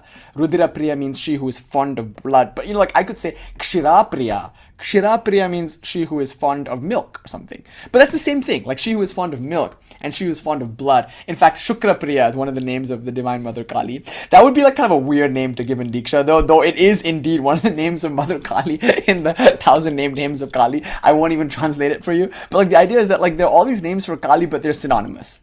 They're all synonymous. Like everything is ultimately a derivative of blood. And what is blood? Like breath is to prana, blood is even more to prana.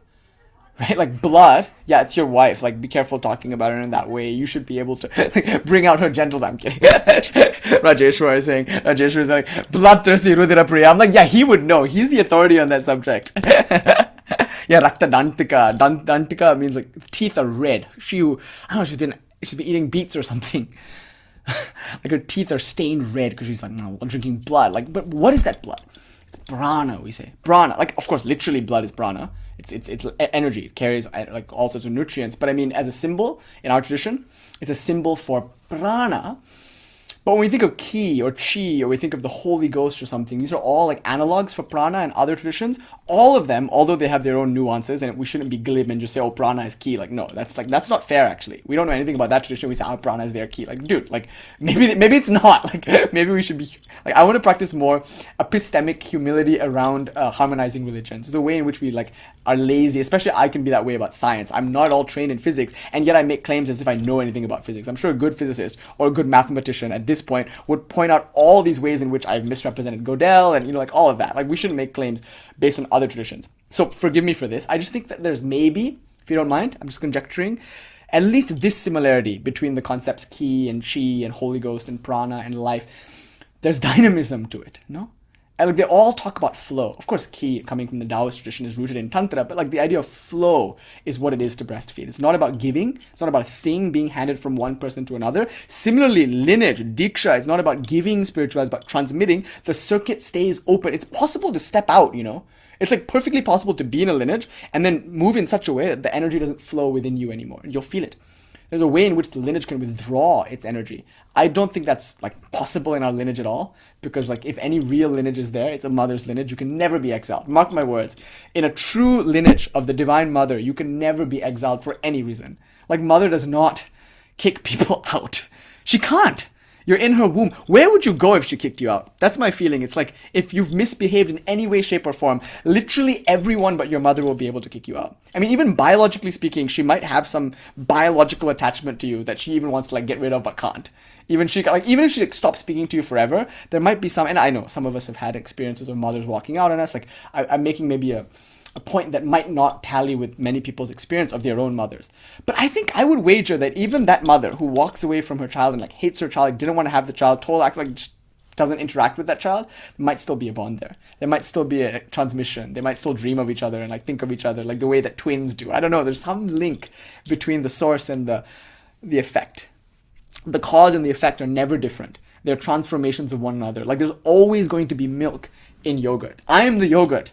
I've come from the milk that is my mother's womb, and like, I can't get rid of my milkiness, and she can't get rid of her yogurtness. Like Fabricio always says, like, what kind of vegetarian are you? Are you a milky veggie? Or like, his concept of a non-vegan vegetarian is milky veggie, and everyone in the Discord like 2 years ago were like, bro, what? Like, what is a milky veggie? And he was like, oh, that's Brazilian for non-vegan.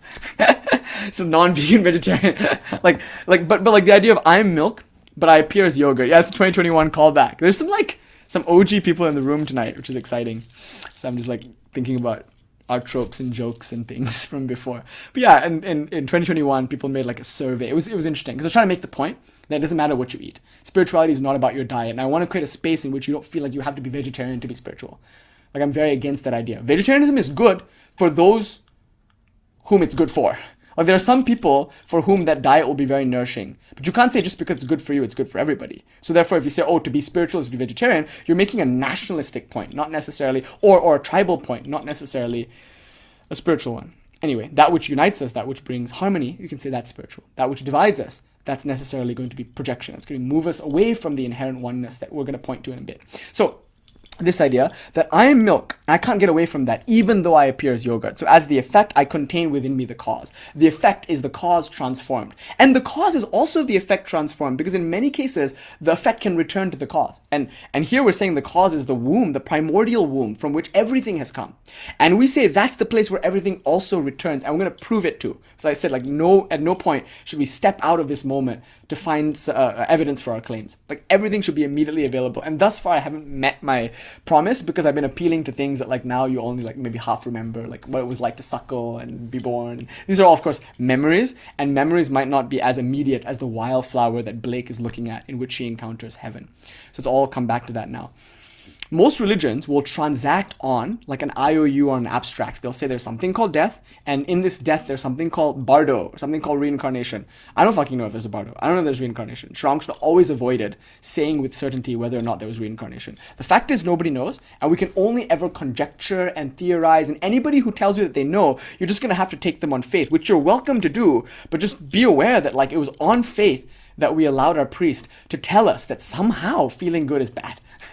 And that you can be bad, you just have to make it look good. You just have to have the right costume for it and the right title for it, and then even your parents will be proud of those crimes. Like white-collar crimes, I heard a comedian say, is like a crime that you can commit that your parents will actually be proud of you for. Because at least you have a professional position in an air-conditioned office and whatnot. The only difference between a person who is wealthy and a person who isn't is that one suffers in air conditioning. My guru's guru used to say that. And look, suffering in air conditioning, I would rather cry in the back of the limo. You're only saying that because you're not crying in the back of the limo. If you were in the back of the limo crying, you're not going to think, oh, at least I'm in the limo. It's like, maybe, but it doesn't really do that much. When the mind is dwelling on something, it really doesn't matter if we're in a limo or not. You won't feel it. You won't feel the air conditioning. You won't be able to appreciate and enjoy it. And that's the thing. It's like, if your whole life you've been conditioned to be afraid of that which is good, you will never have God, because God is good. And the very same tradition that demonizes joy and pleasure will tell you that you will then get these things in heaven. Baba, if you haven't practiced now, what will you do then? I'm like, all these celibates, when they get to heaven and they finally get the opportunity to have sex, what will they know of sex? I'm like, dude, like before you like bore the celestial maidens with your total lack of game, like get to work here and figure some shit out. Read the Kama Sutra. Like what will you do in heaven? Like, this was Alan Watts' point, which got him kind of kicked out, right? Like, what will you do there that you uniquely will be able to do there and not here. Because if it's a matter of being present and you're absolutely not able to do it now, you can't enjoy anything now, then what's going to change when you get to heaven? Like, obviously there, even if the best possible things, rivers of milk and honey and the most celestial maidens and whatnot, you know, the way that people describe heaven is always the most worldly possible. Like, even if that was there, what would you know of enjoyment? What would you know of pleasure, of being present with something? We don't know how to savor anything. And partly, I would say majorly, but at least partly, the reason we don't know how to savor anything is because we're terrified. We're terrified of being pleasured, of being comfortable, of being peaceful, of being joyful, and therefore religion. Therefore, we have to somehow abstract away from our current state of well-being, or rather our current state of flow, because well-being is not static either. If people say you're inherently like settled in your own innate bliss, like that includes everything that you're going to do as a matter of like in increasing or maintaining or transacting with that bliss. So you're fully free, but you're free to be dynamically expressive. So like in our tradition, we say Kali, the absolute, is that dynamic nature of God. God is dynamic, Kali is God, and this is felt in breastfeeding. Like when you suck on the teat, it's not like you get something, you're part of a flow now. And that flow between the mother's breast and the child is felt by the disciple in their relationship to the lineage. It's like a flow. And ideally, because of the flow of the mother's milk, because of the flow of the mantra through the lineage, through that comes the feeling of flow with the rest of reality. So what does it feel like to be free? You could chop wood and carry water, but also you could start a genocide, you could dance, there's so many things you could do, and everything you do is done within that freedom, actually. Even the most bound person carrying out acts of violence is actually doing it in freedom, because by freedom we mean flow, and mother is never not free, she's never not flowing, even when she appears to be the most bound, because the yogurt, however yogurty it looks like, is never not milk. The only question is not about whether yogurt is milk or not. The only question is whether or not you're going to admit it, whether or not you're going to recognize it, and recognizing it or not recognizing it makes a world of difference. So the claim that we make is that you're free. It's just not like maybe not apparent to you that you're free, but be that as it may, you're still free. And that's okay. Like if you never realize you're free, that doesn't change how free you are. There are literally no stakes to like this discussion or to your spirituality. Do you understand that? There are literally no stakes to your spirituality. Like nothing can go wrong. Like what you want, you are. So what could you lose? What could you gain? Nobody's anything to give you. Nobody's anything to take away from you. It's only about like how it will feel to be what you are. And in truth, you already are what you are, regardless of how you feel about it. So relax. Literally, like there's nothing to lose. And knowing that, hopefully when you practice, it won't be out of discipline. It won't be out of a feeling of, oh, if it hurts, it's good, I'm learning, I'm growing. Fuck that noise. Like, how long will you listen to male priests tell you that it's wrong to laugh by a bonfire in the jungle? Like, when you feel good, then you're with God. And that's what the Christ said. Like, when people call the cops on the rock band, the Christ said to them, when they came to shut down the party, it is good that they eat and drink and make merry. Right? It is good that they eat and drink and make merry. Why? For they are with the bridegroom. Now, we think that he's offering a condition. Because they are with the bridegroom, they should be able to eat and drink and make merry. We aren't with the bridegroom. Be careful. Don't drink. Oh no, don't eat. Don't make merry. You're not yet with the bridegroom. Then when you're with the bridegroom, then you can make merry. Hare, you are now a grumpy, like totally miserable person. The bridegroom doesn't even want to hang out with you. Oh, when I'm with the bridegroom, I'll be a good drinking buddy. Hare, now I'm a terrible drinking buddy. Why will he invite me out to the pub for a pint when he gets out of work? You know, like, I am not able to have fun. I can't drink. I can't make merry. I can't eat. Why do you think the God of fun, who likes to make merry, is going to want to meet me? And so arguably, I should get some practice in. There's like a wonderful story where Sri Ramakrishna is in the what do you call it, the horse carriage, and they're going by a tavern, and he like leans out precariously, and in the tavern, there are people who are drinking wine, and he's like, party on, Wayne, party on, Garth. He's excited by their joy. Like, it's not important to him that they're getting that joy from wine. Most of us would look at that and judge them, oh, these degenerates. They're probably like ignoring their wives at home, ignoring their children. And by the way, Sri Ramakrishna didn't like it when people did that. He often called people out for being spiritual escapist. If he found that there was a person who was responsible for their family and for their children, but who was not actually meeting the needs of his household in order to do spirituality, Sri Ramakrishna would be upset, like genuinely upset about that. Because he would say things like, what, the other villagers now have to like raise this man's kids just all because he wants to sit here and meditate all day? He's the one who gave birth to all of them. Don't you think he should take responsibility for them? Oh, this Pratap Chandra Hazra, he has a whole brood of them, he would say. He would like criticize people for just like indiscriminately having lots of children and then like not wanting to take care of them. And I told you one time I was waiting for an Uber in San Francisco, and I was sitting and like doing japa like on the sidewalk, and the Uber showed up, and it was this Nepalese gentleman in the Uber, and he like exploded at me, you know. It was funny. I was like, I immediately knew where it was coming from though, because he saw me, he saw my outfit, he saw my mala, he immediately saw that I was like a Baba, and from that point on, he was like incredibly antagonistic. At least he brought me in the car, but I think part of the reason why he brought me in the car was so he can get even with his father maybe, because his father left him. Like he has his memory of his father walking out on his family to be a Baba in the Himalayas. And his whole argument was like, there's no such thing. Like you're just talking about this absolute thing called like reality, and you guys are all meditating to attain it. But like, how holy can you be if you left me alone to not have a father? That kind of thing. It's like, is that really religion? And that's what Arjuna tried to do on the field of battle. He's like, I will just go to the cave. I will just meditate. The claim that Shri Krishna is making, which is a claim that we'll ultimately in this lecture hopefully see, is that it doesn't matter. Like, what's there in the Himalayas? It's not here now. Like, what is there in heaven that is not here in the wildflower? Is God so like limited that it's only there and not here? So who gives a fuck whether you're sitting in the... Actually go kill your guru. That's what Shri Krishna says. God tells Arjuna to go and kill his guru and other brahmanas and get involved in this war, because that would be spiritually nourishing. In other words, it would be way better to just do what's around you, because there's a reason why it's around you. Like, in other words, you are here because that's your expression. If you for some reason feel like you shouldn't be here, arguably, then you're opting out of your expression. Of course, handle that last thing with care, because we often allow ourselves to be in situations that are not for us because we're so disambiguated from our authenticity. But Arjuna isn't. Arjuna is authentically where he needs to be, doing his dharma, swadharma. He's a great archer, he's a great warrior. This is his life, and this is what he's trained for, this is what he loves. And yet, he's now feeling not like himself, you know. He doesn't remember who he is, and he wants to be a sadhu. That's what happens to all of us. We forget who we are, and we try to be Swami Vivekananda or something. And like, that's an important reflection. Like, I should not be modeling myself up after a Vivekananda or anything. Somebody once called me Vamachara Vivekananda. I enjoyed it. I really thought it was like, yeah, I was like, okay, good, I like that. And you know why I liked it? Because I'm so excited to talk about something that everyone is going to have a problem with, because that was Vivekananda's experience.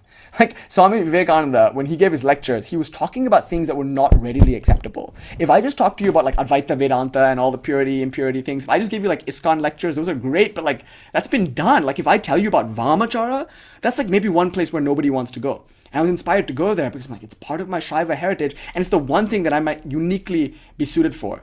And therefore, it's my swadharma. For so many reasons, it's my swadharma to do this. And yet, when someone says, oh, that is a little bit like Vivekananda, and this is a nice alliteration, your Vamachara Vivekananda, I loved it, took that, I was like, yes, that's what I'm going to do. But it's nice to take inspiration from people. It's terrible to model yourself after them, because after all, I'm me and he's him. And we're, like, Swamiji would want me to be the best version of me, not the best version of him. And that's what the Bhagavad Gita argues. It's much better to be a shitty version of yourself authentically than a very, very effective version of your idol or your hero or something. So therefore, what Arjuna is doing here is he's like fetishizing the sadhu who lives in the Himalayas. What about the sadhu in the midst of battle? Both are sadhus. Who isn't a sadhu here? And because he's fetishizing the monk in the Himalayas, whose dharma it might be to meditate, it would be wrong for him to go and meditate. It's not that meditation in the Himalayas is wrong. People often think that this teaching means all the sadhus in the Himalayas must now come to Kurukshetra. No, they are doing their swadharma. They are in the meditation cave. It's such bad karma to shit on those people. Don't ever do it. Please be careful around sadhus. Seriously. Like, and even in thought.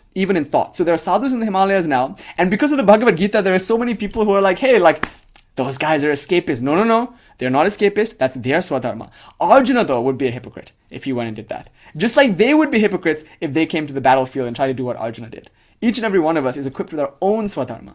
And the purpose of the Bhagavad Gita is to inspire you to do that, which you actually already want to do. The thing is, Arjuna, like, here's my conjecture. Arjuna wants to go kill those motherfuckers.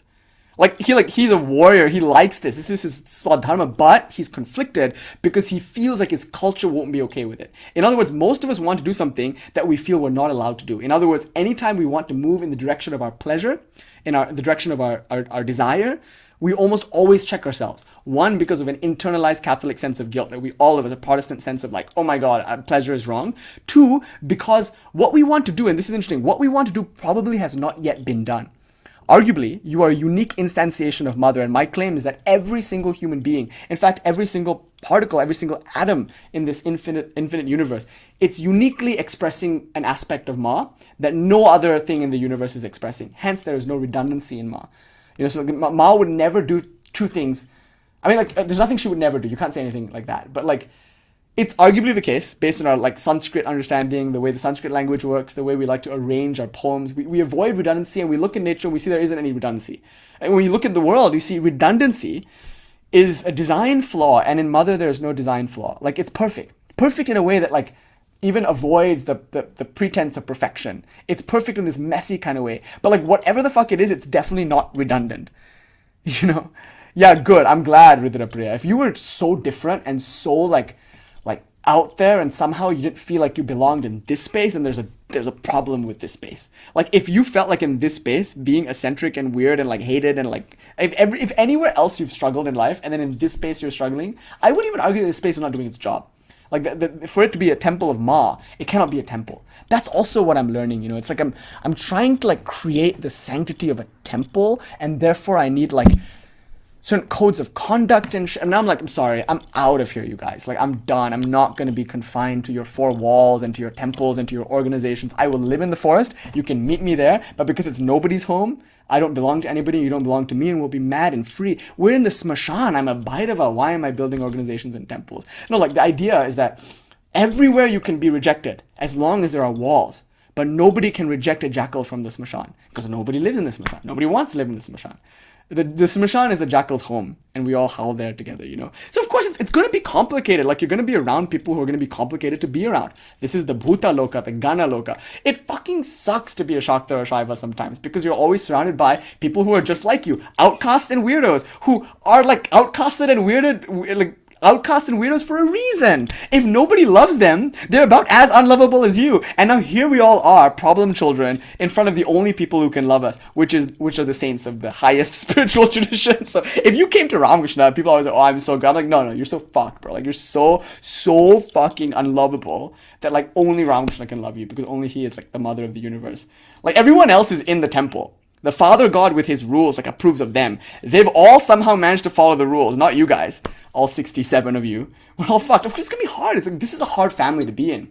But I prefer it. I prefer my neurotic family of Ganas, who are all free in the cremation ground, to a social contract of well-behaved, polite people. I'll tell you what you can do with your politeness. And Bhairavas do in the train. If you meet someone dressed all in black with the trident holding a skull bowl and you want a blessing, he might spit in your hand or piss in your hand or poop in your hand. That's the tradition. The tradition of a Bhairava is to swear at you. And in India, there was a time when you would feel really happy when you were being cussed out by an Aghori. It's the best thing that could happen to you. If somebody was aggressive to you, it's cleansing you of your karma. It's nice. But also the idea of being pissed at. Somebody pisses on your hand, oh my God, that's a hygiene issue.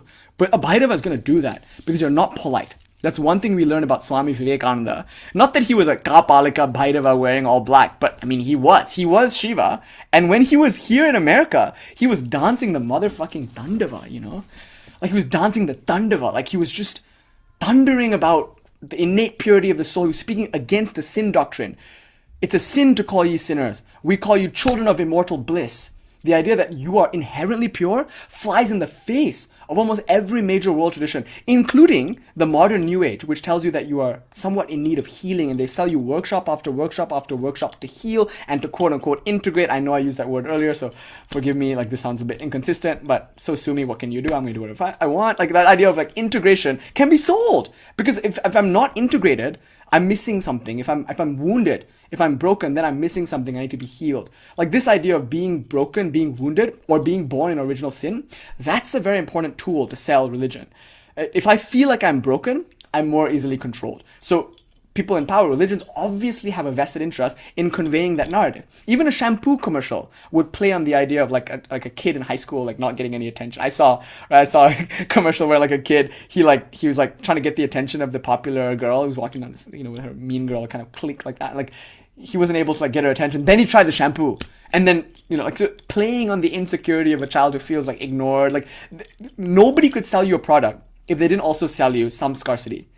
See, the businesses that are truly successful are not supplying wants, they're creating them. And that no harm, no foul. Don't hate the player. And I don't hate the game either. I neither hate the sin nor the sinner. Like everything is ma. This claim that it's okay, like if you want to create a need, just be honest about what you're doing. I didn't need an iPhone until somebody told me that I did. You know, it's a very interesting idea that I don't have any needs. And religion, like any company with something to sell, must first convince me that I am needy in order to like have any like ability to sell me their product, which is usually God, which is like a system of rules, etc., which is usually like participation in a social community that grants me some level of security or some level of survivability. Like I'm probably going to have more like mates if I join a religion, right? Like religion promises me sexual opportunity. It promises me food. It promises me shelter. Like basically all these like animal functions which we want and which we need tribes for. Like religion just acts to like do that. So religion is like a tribalism sort of thing. So for that to work, it's very helpful then to peddle a narrative of deficiency or lack of, look what Swamiji did. He flew in the face of that. He came to this country and on pulpits where great preachers had convinced people that they were born sinners, he told them that they were pure and full and needed nothing. He told them they were all inherently free. Not only that, he went against like tradition by saying that people can experience God directly for themselves. The idea of democratizing God flies in the face of the control that we see in basically every major religion where there are priests. So this experience is had, nobody will deny that, but it's had only by certain people at certain times, and your job is not to replicate the experience, but to just believe that it happened and go based on what they said, the saints and of course the prophet. But here, Swamiji is saying, it is for you. This experience is not just for the prophets or for the saints. It's like something you can have and also something you should have. That's crazy. The idea that you are born inherently pure and that you have a right to recognize this, to experience this, that you have a right to God, and the claim that you are God, these are things that like you can't be polite and say.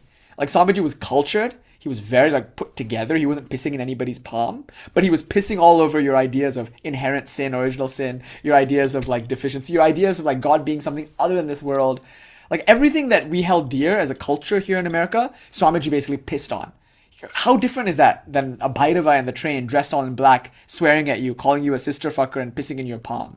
You have to be in India to see these Bhairavas, these Aghoris. They call them Aghoris these days, but you know, I don't really know what that word means. But like anybody who practices in this part of Shaivism, the Kapalika kind of Kaula Marga, like they're not supposed to be kuth.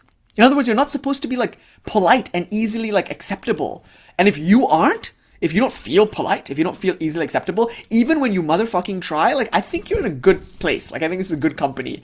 And therefore it's okay for it to be complicated from time to time, but like the freedom, the space that it requires means that we have to give it to others, they give it to us, and like everything is like so Khalil Gibran spacious, you know. It's like you're in this Mashan as individuals, each is free, each in their own right. Like what is it to be a Gurukula, like to have some kind of structure, and yet that structure not become something that takes power away from you. That's the key and the very delicate balance to play with. We can't give anyone our power, and nor do we act in a way that we, because of our lack of power, take power from others. Like everybody's power must be recognized, everybody's sovereignty must be respected, but on the basis of my own. That's the feeling of being in like a true Dakini, Daka, Bhairava, Bhairavi Kula. Like what it means to be in the Kaula Marga is to be free and to be free together. And somehow that works because of everyone's inherent fullness. Like nobody's taking from anybody because everyone's full. Everyone's Bhairava. Everyone's already with Ma. And only a person who's resting in their mother's lap with free access to the mother's teat. In other words, only a person who can say, look at the birds. The Lord looks after them. Are you not better than these sparrows? Only a person who can look at the lily and say, even King Solomon is not clad in raiment finer than this. In other words, only a person who is tuned to the flow of things, who's part of the flow of things, who participates seamlessly with the flow of things, only such a person will be able to love. Because only such a person will be free of want. Why should they want? You can give me nothing. Mother's given me everything. If I want something, should I ask you? Have I once asked you for money? Why should I ask you for money? Well, I would never get to the end of a Zoom class and be like, now please send your donations. Yeah, there's like a Patreon that you can do tiered donations for, but you guys know like basically everything you can, it's all free. Like everything here is free. Why? Because whether or not you pay me doesn't change that I get paid. This boy is getting paid no matter what. Because I'm getting it from the mother's teat, like not from the banks and not from your, like it will come maybe through those channels, but like I have no concern whatsoever for money. Mark my words, there's never been a moment where I felt like I need to like peddle. But what can you do for me? What can you give me? I will never ask you for money. Hold me to that. Anytime I'm like, okay, here's a GoFundMe. Like here's that moment when I ask you for something, I'm probably not in flow. There's mother will make you do it. Like, if you need to give me some money, I will never need to ask. Mother will make you do it. There's no way you can't do it. She'll do it through you. And it's coming from mother, not from you. So either there's mother or there isn't. If there's mother, I'll never have to do business. If there's mother, I'll never have to transact with you. After all, who are you if not mother? And given that, do I need money? No, maybe I need food, maybe I need a place to stay. I have no doubt that those things will come, for I am at the teat, and so are we all. It's just a matter of recognizing it, right? So a person who is in flow, arguably, if you're really tapped in to the abundance and fullness, nothing needs to be different about your situation. And yet, you don't lapse into a kind of torpor or static like stillness either. You're dynamic and you're moving, but now expressing outward from a place of fullness, like exploding out to the bhūpura from the Bindu, as opposed to from a place of lack, grasping and trying to get things to be a certain way. We act usually because of desire and fear, and therefore we can't love. Love is to breastfeed. Love is to suckle at the teat. And both are parts of the same movement, to be suckled and to give milk. Both are part of the same circuit, which we're always participating in. At every given moment, we're being breastfed. And hence, the whole universe is resting upon an ocean of milk within the mother's womb, within the mother's teat. And like Cārvāka is flowing, the blood is constantly flowing. And that blood is power. Why should I be fatigued? Where is there room to be tired, to be fatigued? Look at Swamiji, a dynamo of spiritual power. He didn't walk, he strode. When he spoke, I mean, what enthusiasm, what power. And it never seemed to end. There was like no off button to Swamiji, it seemed like. You know, he would lie down and he would immediately like get up, as it were, because he had this mission and no end of resources, financial or energetic, in doing the mission. Because it wasn't a mission, it was a leela. And when mother wants to play, she's very serious about playing. So when she's playing through Swamiji in this way, he will never lack anything. And it's true, he never did lack anything. Even when his life was really hard, he always had people looking out for him, and things were serendipitously happening. And like, that's what, you know, Jung points to serendipities and synchronicities and says that's part of like recognizing the world is within and being part of flow. Like here we're arguing that a person who is with mother, and that's the purpose of the sadhana, we'll get to it in a bit, shouldn't feel any need. And only a person who doesn't feel any need, who is full, that person only will be able to love. And so Swamiji could love, Bhairavas can love, but the way that they love is not like how people transact in the world. That's why it can be very complicated to meet them, you know, because like we only know how to interact with people in the world of giving and receiving. What can I give them? Sometimes people get very frustrated because they realize they can't really do anything for the Bhairavas and Bhairavis that they meet. Like there's nothing you could do that you could, like, how would you, like at most you give them some whiskey or something, like they're fond of intoxicants, you can give them a cigarette, you can give them something, you give them some intoxicant, they'll be happy.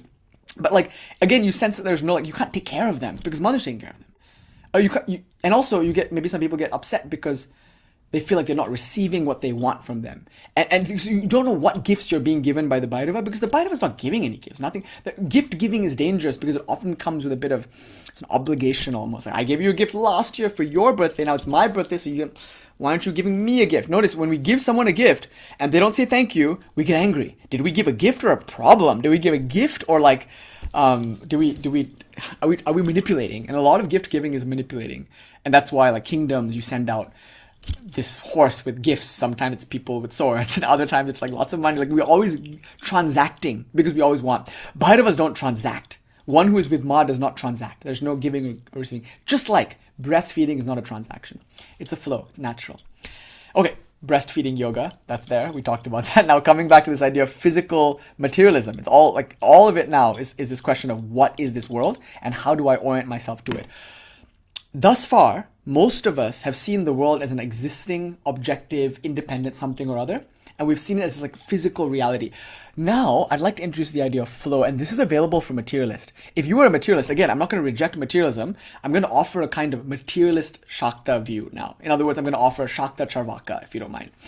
The world, as a material something or other, might exist. That might be your experience. But haven't you noticed that this matter is not a thing? It's not even really empty space. Now look at the physical model that we're being offered by even physicalism. It's like, it's empty space, but it's a space filled with probability.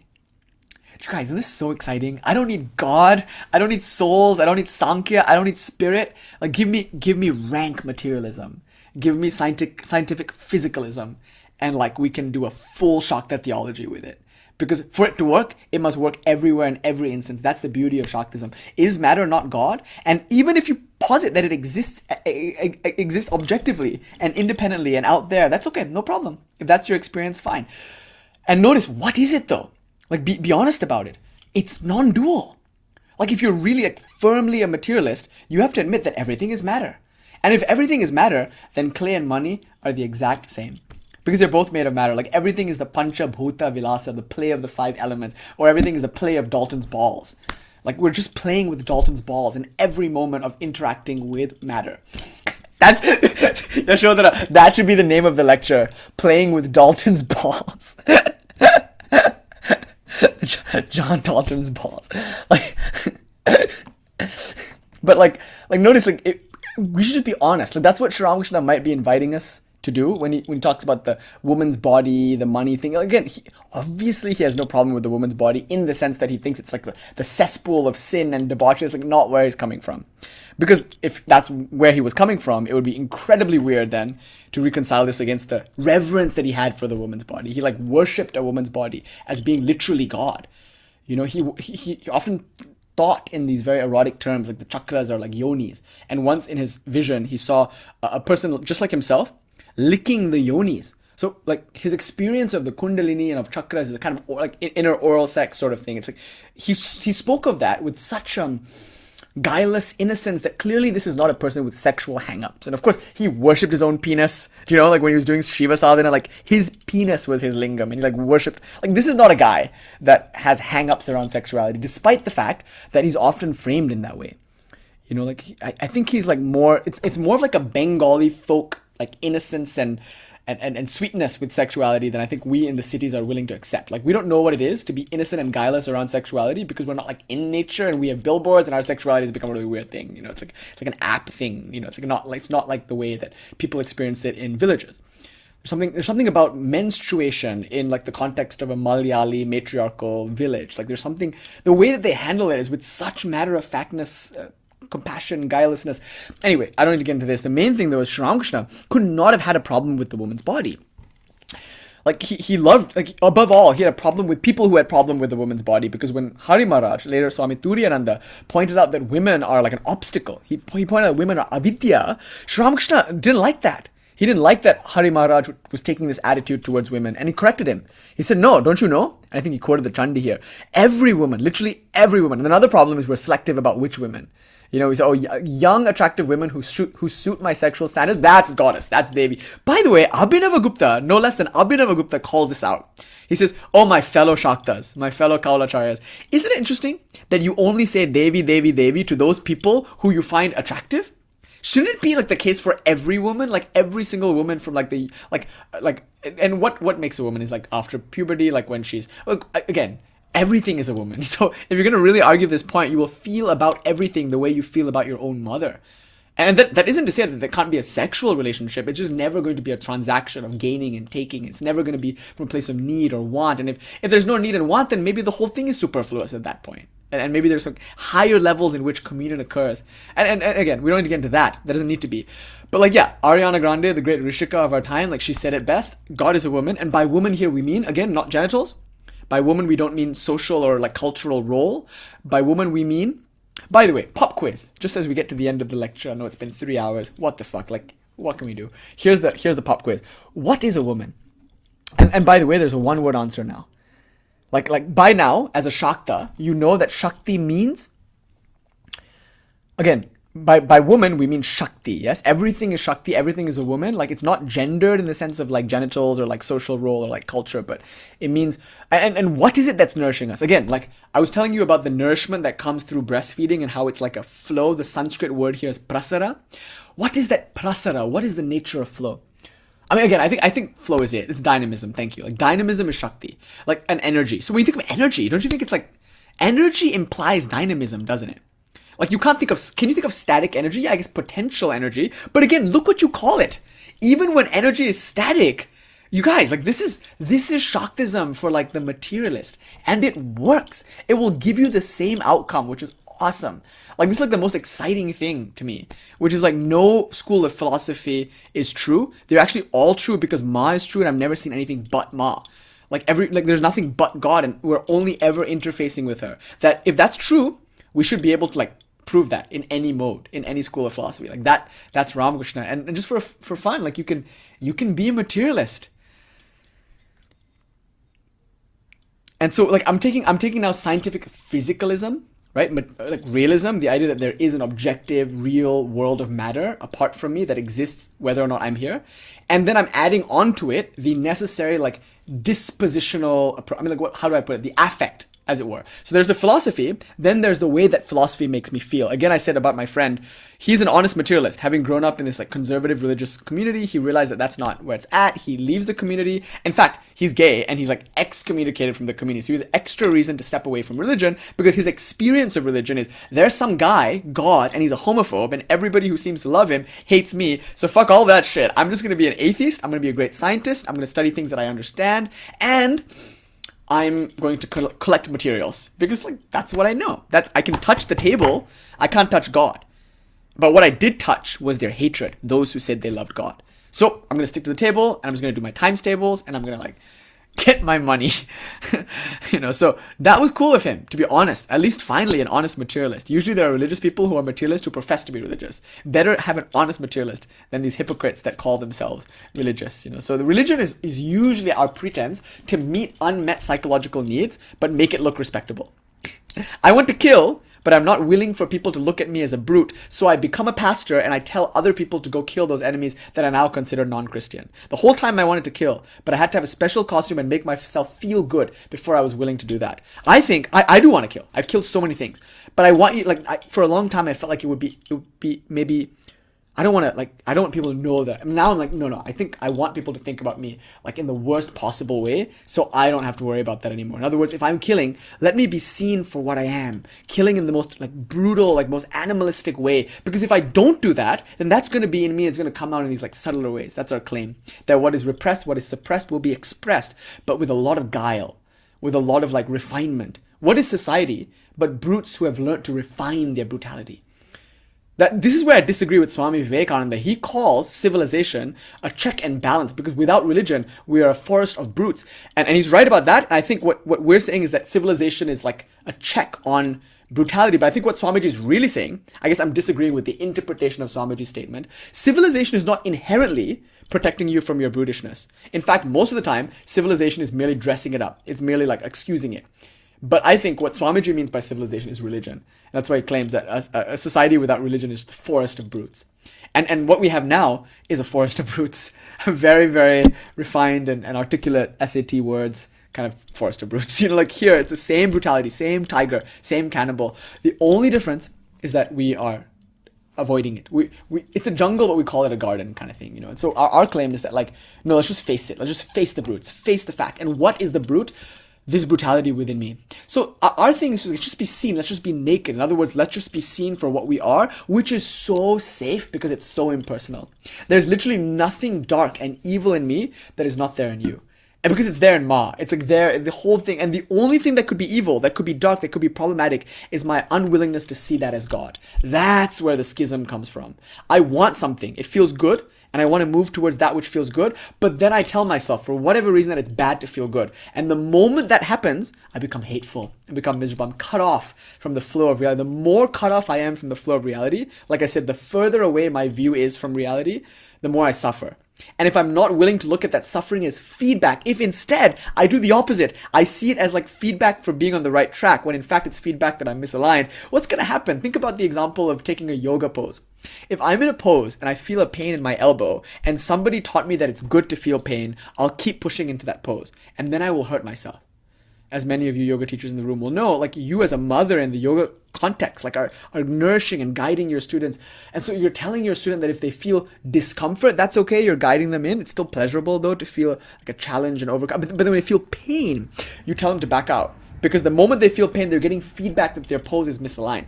Yet these religious folks, the moment they feel pain, they're like, yes, mommy. Like they like it as good. That's a lila. We'll talk about that in a bit. There's another kind of way of understanding this. But for now, just a more like relative, naive way. If you feel pain and you insist because of your cultural constructs that it's good, then you've lost the feedback mechanism that is already inherent in the body and mind. that's already inherent in the world.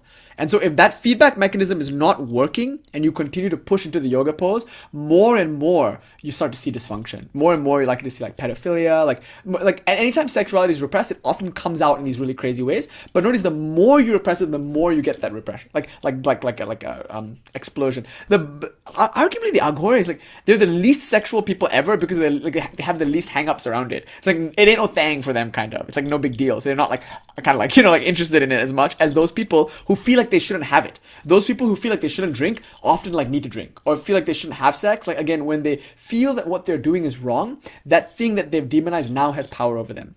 So almost everyone that I met who claimed to have an addiction in something usually also felt that the thing that they were doing was wrong. It is actually the case that I've never felt that any substances that I've ever consumed in my life have ever been morally wrong, because I was never raised in a culture in which those things were told to be wrong, as it were.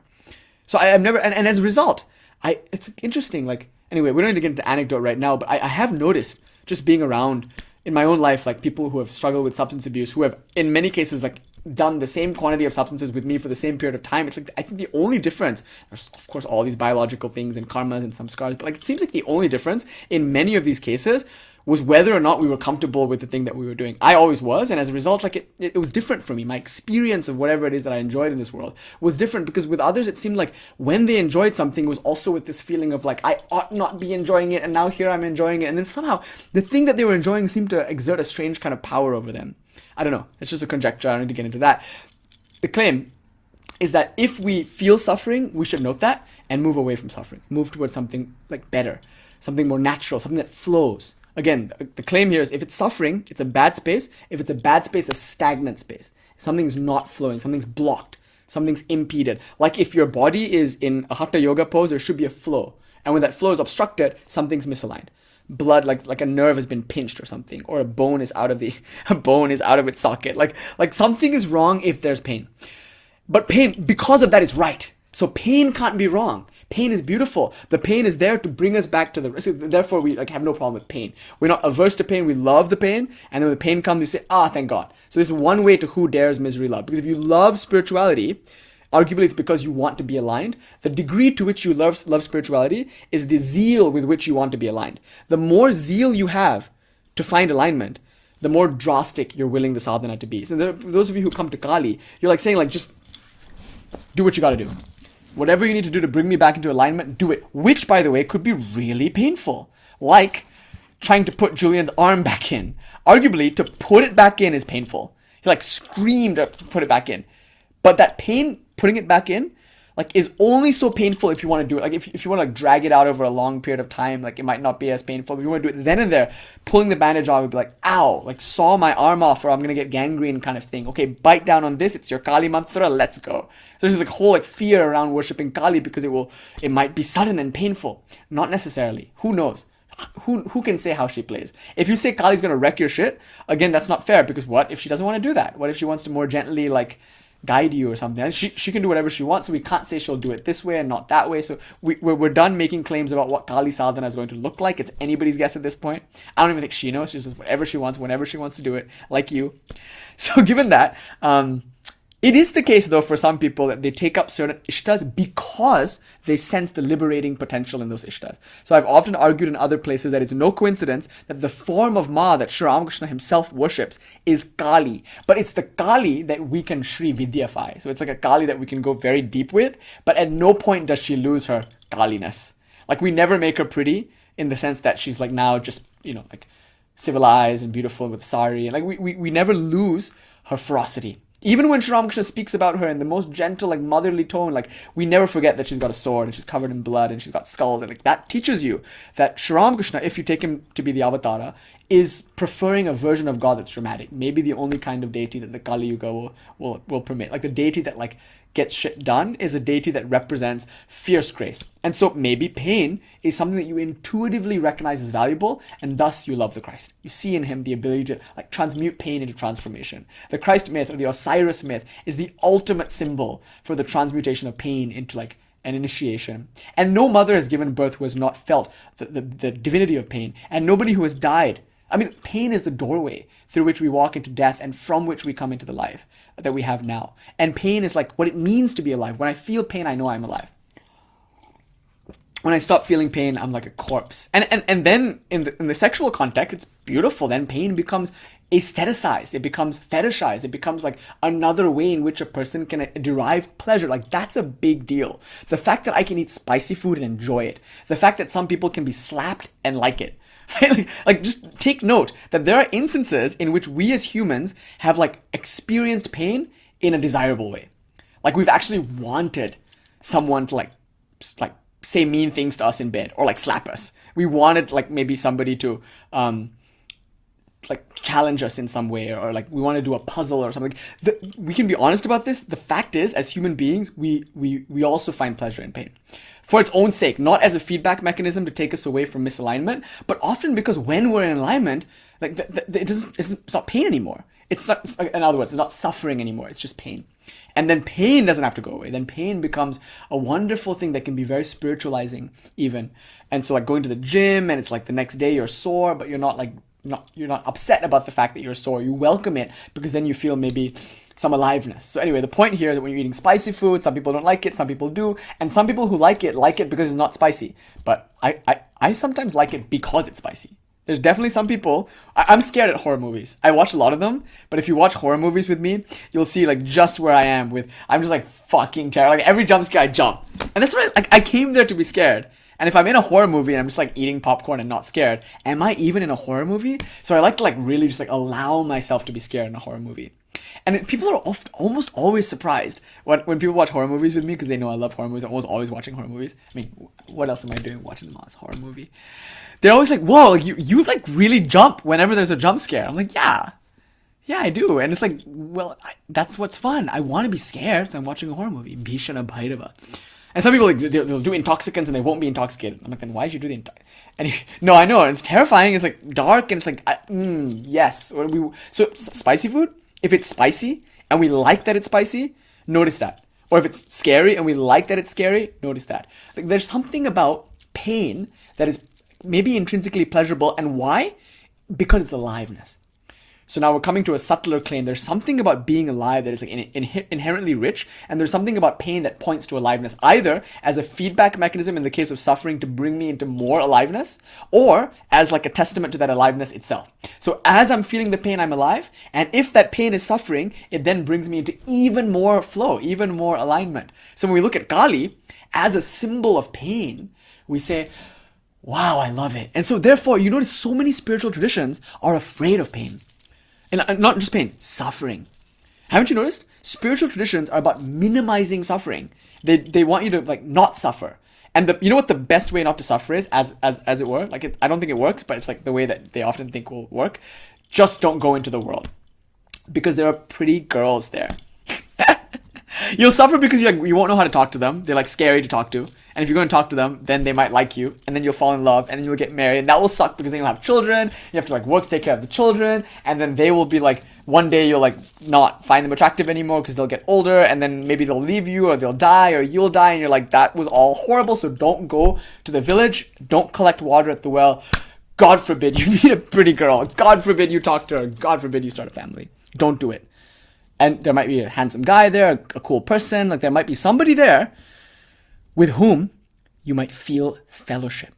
God forbid. God forbid that you as a human being should feel good around anybody.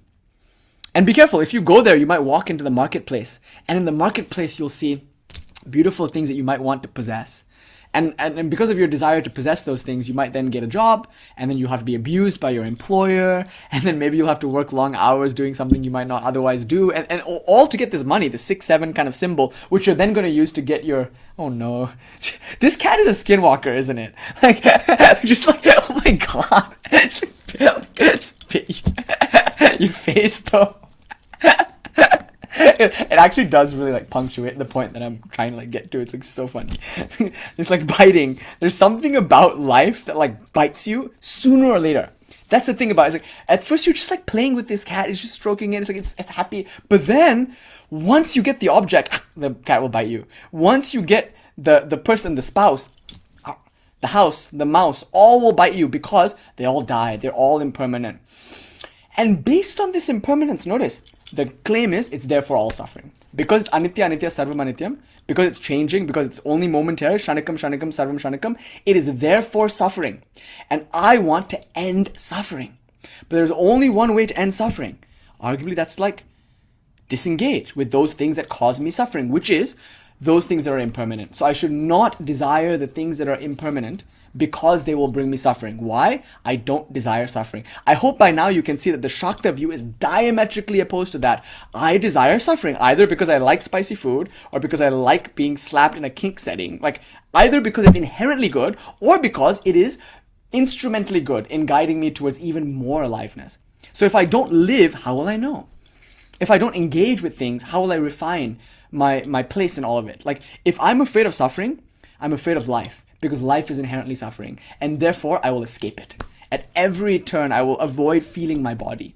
So I need philosophies that take me away from my body. Philosophies that say I'm not my body, or that the body's on Prakriti side, and like observe it and like label it, and like this whole labeling thing. I mean, why are we so obsessed with naming things? Naming something is to control it. The moment I give something a name, I think I know it. So if I sit there and close my eyes and my whole meditation technique is to name things that appear in my mind, what is that but an attempt to control the mind? What is that but an attempt to subjugate Mother, who is the wild chaos of the mind?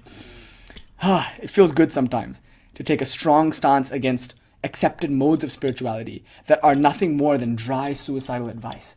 You know, to tell you that it's wrong to feel good, it's wrong to be alive, it's wrong to be angry, it's wrong to like lust, it's wrong.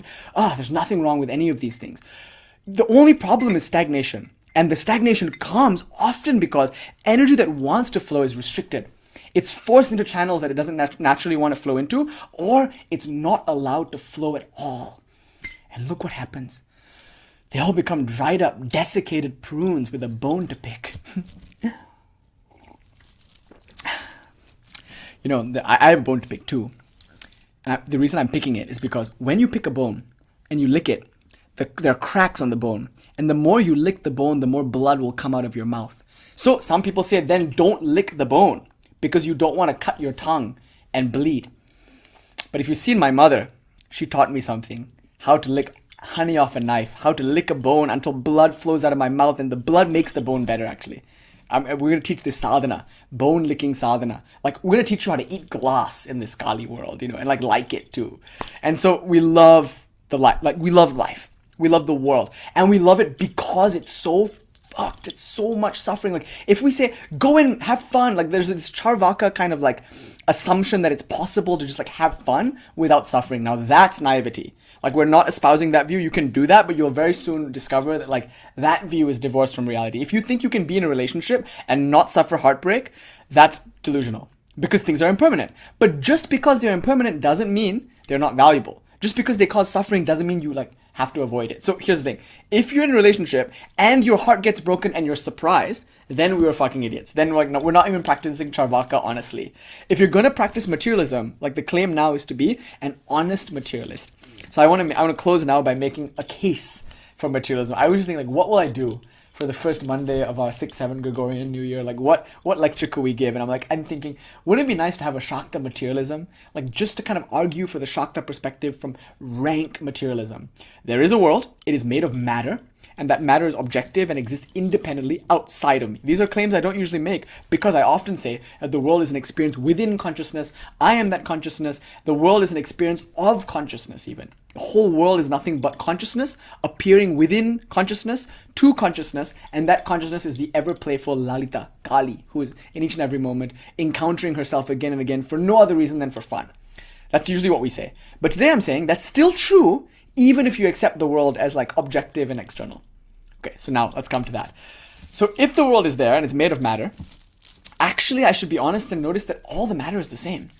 And I should be honest and notice that even if I, as a person in this worldview, even if I want to collect materials, any amount of like life in the world, in just a few years in the world, I quickly realize, I can't really have my cake and eat it too always.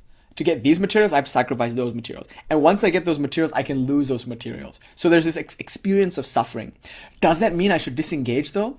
We say absolutely not. If thus far you are convinced that pain or suffering can be intrinsically meaningful, and if you've thus far conceded that suffering can definitely be instrumentally useful, then you will welcome it. you'll want Kali. You don't want to turn away from Kali. If she represents suffering and pain, you turn towards Kali. In other words, you close your eyes and check in with how it feels to be you in the body first. That's usually what we won't do in many spiritual cases. We think, I'm not the body, so I shouldn't focus on any parts of the body lest I become attached to the body. But in very classical Buddhism, even Anapanasati, step one is to feel the body. Because in yoga, and especially Buddhism, takes a lot from the meditation traditions that were popular at the time. Asana is the ground level. Asana is the gateway to all yoga. So they're very physically oriented in the beginning. Be aware of the body, sit in a way that's comfortable, and the only way to know whether or not you're comfortable is to be in touch with your body. And a lot of these people who were practicing these things were practicing in nature. So they would actually tune to the rhythms of nature. Their hormonal rhythms would match natural rhythms. And there's better air, of course, better water in many cases. Of course, food was much less, but higher quality. That being the case, the body, I think, was a bit healthier. And that's our projection. We don't actually know. It could have been worse. I don't know. But in any case, you can't meditate. Most meditation traditions will not present meditation without first sensitizing you to how it feels in the body. So step one, arguably in the Shakta worldview, is just to be open to the immediate raw experience of the moment. And if there's suffering, not to abstract away from it, but to enter into it, to feel it more readily. Because it's either intrinsically valuable, as we'll prove, or at the very least instrumentally valuable. What is that suffering showing me? Now we'll say this. If you experience any suffering, I don't want to go so far as to say physical suffering. Because I've not yet experienced a body. I've only experienced mind, which has the flavor of sensations. So I don't know about the body, because I think people can be very ill. I've seen really great sadhus who are really ill, who are not feeling their illness, who are blissful. So I don't know if you can actually check in with the body, because I don't know. The body could be physically ill and yet inwardly you could be healthy, actually, and vice versa. So I don't know. This next claim is complicated. But if you feel suffering, and I can't say physical suffering, if you feel suffering, which is not about pain, but about your rejection of the moment, it is an indication that your darshana is wrong. That's the claim I'm going to make. Your worldview is misaligned. The next claim I'm going to make, the degree to which your worldview is misaligned is the degree to which you will suffer. So the more suffering there is, in other words, the less completeness you feel, the less wholesomeness you feel, the less certainty you feel, the less absoluteness you feel, the further you are from the truth. Because the truth is absolute, the truth is complete, the truth is fulfilling. So if I'm incomplete, if I'm relative, and if I'm unfulfilled, therefore I'm further away from the truth. And so even materialists are further away from the truth because the materialism that they typically espouse is not an honest materialism. So coming back to Sri Ramakrishna then, when he says, look at the woman's body and tell me what's there, he's actually making a really complicated and sophisticated point. I was saying earlier, he's not against the woman's body. He's never been oh, ew. Many traditions will say, that's a bad thing. The woman's body is full of sin. Don't go there. All of the word that Hari Maharaj used was avidya. Sri Ramakrishna was quick to point out the woman, as with all things, is the embodiment of God. But what he did say was interesting. He said, why would you have sexual attraction for a woman's body? This is interesting. He's pointing to the body and saying, what does it have that your body doesn't, in a way? Notice, this is actually an argument against gender as defined by biology. Sri Ramakrishna's very existence is a protest to biological determinism in gender. Dude, the guy could menstruate, because he identified with Radha so strongly that he became Radha. He's really ahead of trans rights movements because he's able to actually attain physical states without even needing the government to grant him the medical right to do so. Can you imagine if trans people were able to access this ability? There's so many trans people in the world who don't have the medical support that they need to actualize, to articulate their inclination. I mean, that's one of the biggest issues of what access does healthcare cover it? If somebody wanted to have a sex change operation, is that something that healthcare should cover? And there's many political voices that are for and against, and we're not sure what it would be to protect trans people. And Sri Ramakrishna is trans in the sense that he's not bound by gender as a biological construct. So and neither as a social construct. And there was one instance, so sweet, where Girish asked him, are you a man or a woman? So interesting, point blank. Girish was in this mood, and he was like, are you a man or a woman? You know what Sri Ramakrishna's answer was? It was equally guileless and deeply mysterious. He just said, I really don't know. It's very beautiful. What Sri Ramakrishna is saying is that maybe you can't use biology or gender, or you can't use social gender, or even, I don't know, what metric would you use to answer that question? Am I a man or a woman? I don't know. What is a woman to you? I mean, what a woman is in one culture might not be a woman in another culture. There are some cultures where what it means to be a woman is to like speak out. Like a woman is somebody who leads and fierce and strong. In another culture, it's like a demure, quiet, like reserved person is more womanly. Like that's a social definition of like it's gender. And then the biological definition, like what is a woman? And if Kali, like yeah, it's what am I? I'm Kali, but what is Kali? And then in conjunction with this story where Girish asks Sri Ramakrishna what gender he is, Sri Ramakrishna brings up this story where like one day they go to a temple, or like it's a story about somebody who went to a temple and there's an image of Kali, not a temple, but I think a Brahmin's house. And there's an image of Kali, a female deity with breasts and everything, but there's a Brahmin thread around her. Like the Brahmin's thread is for men, the Upavitra. Like a woman won't wear that thread, the men wear the thread. But on the murti of Kali, the woman, the deity who is a woman, the Brahmin put a thread. And so the person was like stunned, naturally, and was like, why did you put the thread? The Upavitra is for men, but why is it on your Kali? And the man said, I really don't know if she's a man or a woman. Like I don't know what to do, so I just put it. And that's why Sri Ramakrishna praises that man for his depth and his wisdom to understand that you can't say God is either man or woman. Komalakanta, in that song, which, Swamiji, it was the last song he ever sang while he was embodied. And that song, Komalakanta says, you are both Purusha and Prakriti. So if you want to use a Sāmkhyan concept of grammatical gender, Purusha being male and Prakriti being feminine, even then it's confounding because Kali is both. She's neither Purusha nor Prakriti, she's both Purusha and Prakriti. That's why when people say, oh, Prakriti is Kali, that's fine, but it's not correct. Like in Sāmkhya, they will never say Prakriti is Kali because Prakriti in Sāmkhya is jara, it's inert. Whereas in Tantra, we don't say Prakriti is Kali either because Kali is vaster than just Prakriti. Prithvi within Prakriti, Prakriti within Maya within Shakti. And what is Shakti? What isn't Shakti? There's only Shakti. So you can't say Kali is just Prakriti, Shiva is Purusha. Trying to say Shiva is Purusha and Kali is Prakriti would be an attempt to try to understand Tantra within a purely Sāmkhyan context, which is not at all sensitive to the nuances of how Tantra goes beyond Sāmkhya. So having said all of that, is Kali a man or a woman? Am I a man or a woman? Are you a man or a woman? It's up to you what you think those terms mean, and it's actually totally within your power to manifest anything you want in your life accordingly. So if what it means to be a woman is to have breasts, as we were arguing earlier, like the breastfeeding thing, you could do that as a male-bodied person. As indeed some people have, as indeed Sri Ramakrishna demonstrated with menstruation. So he's menstruating from a male body, indicating that, like, if you think a certain way, the body resembles what you think. So he's thinking about Radha, and because he's so powerfully identified with Radha, the body turns to Radha. So the body then is an expression of the mind, and the mind itself is an expression of consciousness. So Sri Ramakrishna, as this like ultimate symbol of fluidity in every sense of the word, wearing saris and like not belonging to any particular sect and yet belonging to all of them, like this ultimate liminal figure, which is Sri Ramakrishna's liminality embodied, Kali's liminality embodied. Like he's telling M, what is there in a woman's body specifically that is not there in my body? And notice what he's doing is he's demystifying genitalia. Isn't that kind of interesting? Like we often like fixate on genitalia. And it's true, in the Tāntrik tradition we use the word lingam and yoni a lot, but our understanding is not at all Freudian. It's like almost the opposite. We use the word lingam and yoni so much, like my name is literally lingam. Like my name is wealth penis, my father's name is light penis, his father's name is dragon penis. I mean, like dragon penis is like Nagalingam. I could have Nagalingam is pretty badass. Anyway, he got killed though. And I was thinking like you probably with a name like Nagalingam. With a Nagalingam, you'd probably be killed by a jealous person. Anyway, so everyone in my family, like, for like generations of Shaivas, have had the name Lingam. And I'm like, oh, it's like a penis joke. It's like we all have the Lingam name. Like it's literally in my name. Like, but notice it's not because it's like, yes, it is, and it's like not weird. It's weird for people who have like been indoctrinated into the idea that genitals are problematic.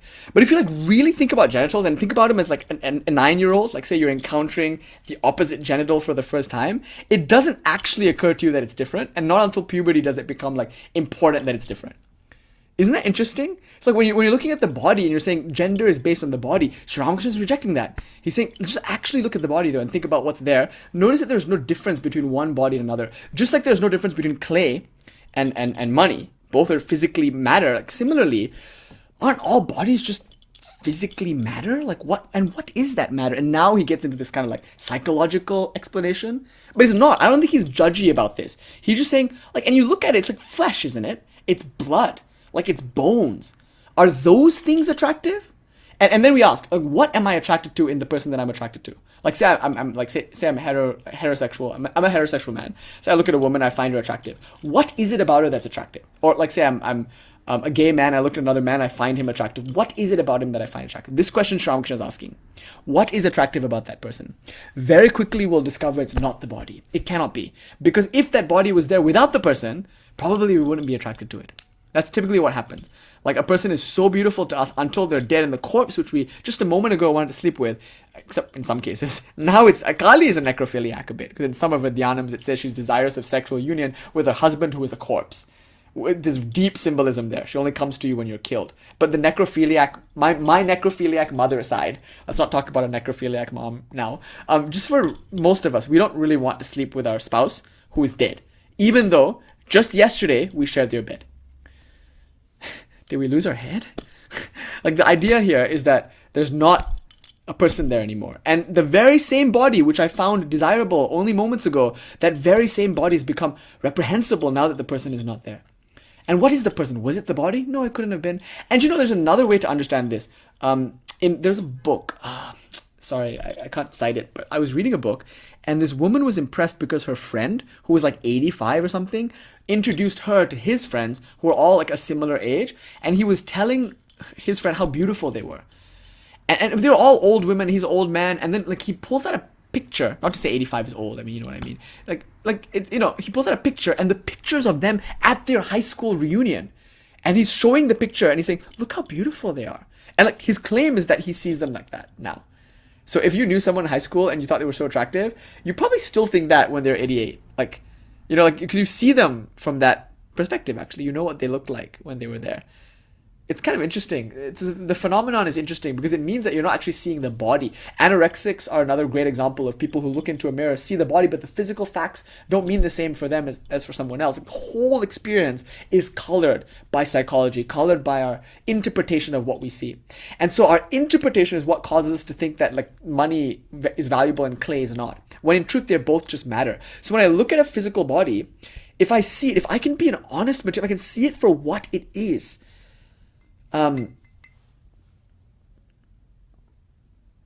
That would be good. It would be good to see things for what they are. So let's just, as artists, like as Cārvākas, like as materialists, ask, what is there? And Sri Ramakrishna asks, and he says, is there really anything more than bile, than feces, than blood? And I've noticed doctors are like that. My parents are both doctors. And, it's kind of interesting. I was just telling somebody, like, it's good Kali sadhana to have a dad who is a surgeon, because you walk into the living room and it's like you see your father watching something on TV, and it's just like somebody getting cut open or whatever, and he's just like taking notes and like watching the surgery, so he's going to perform it tomorrow. I was like, I've seen a lot of insides. And like, that's good. It prepared me for a lot of bali.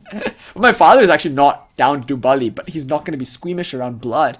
He's not going to be squeamish around entrails and things. And I noticed with my parents, whenever like, say, when we were younger and kids were playing, and maybe a kid like just like shat himself or something, there was like a remarkable lack of aversion in my parents to things like that. Like there was like it's nothing for them. They could clean up anything. They could just like deal with. Like nurses are like this, or midwives are like this. Like just the fluids, the physical substance of the body is no longer problematic to them. And you know what's weird? A doctor arguably is in the presence of more blood than anyone else, and they are less likely to get ill. Like a doctor is exposed to so many germs every day, and like arguably a lot of them are just healthy.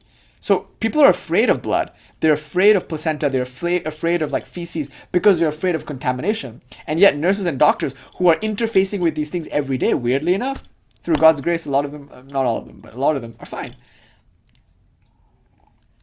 There's something here that's more than there in the philosophy books. Okay.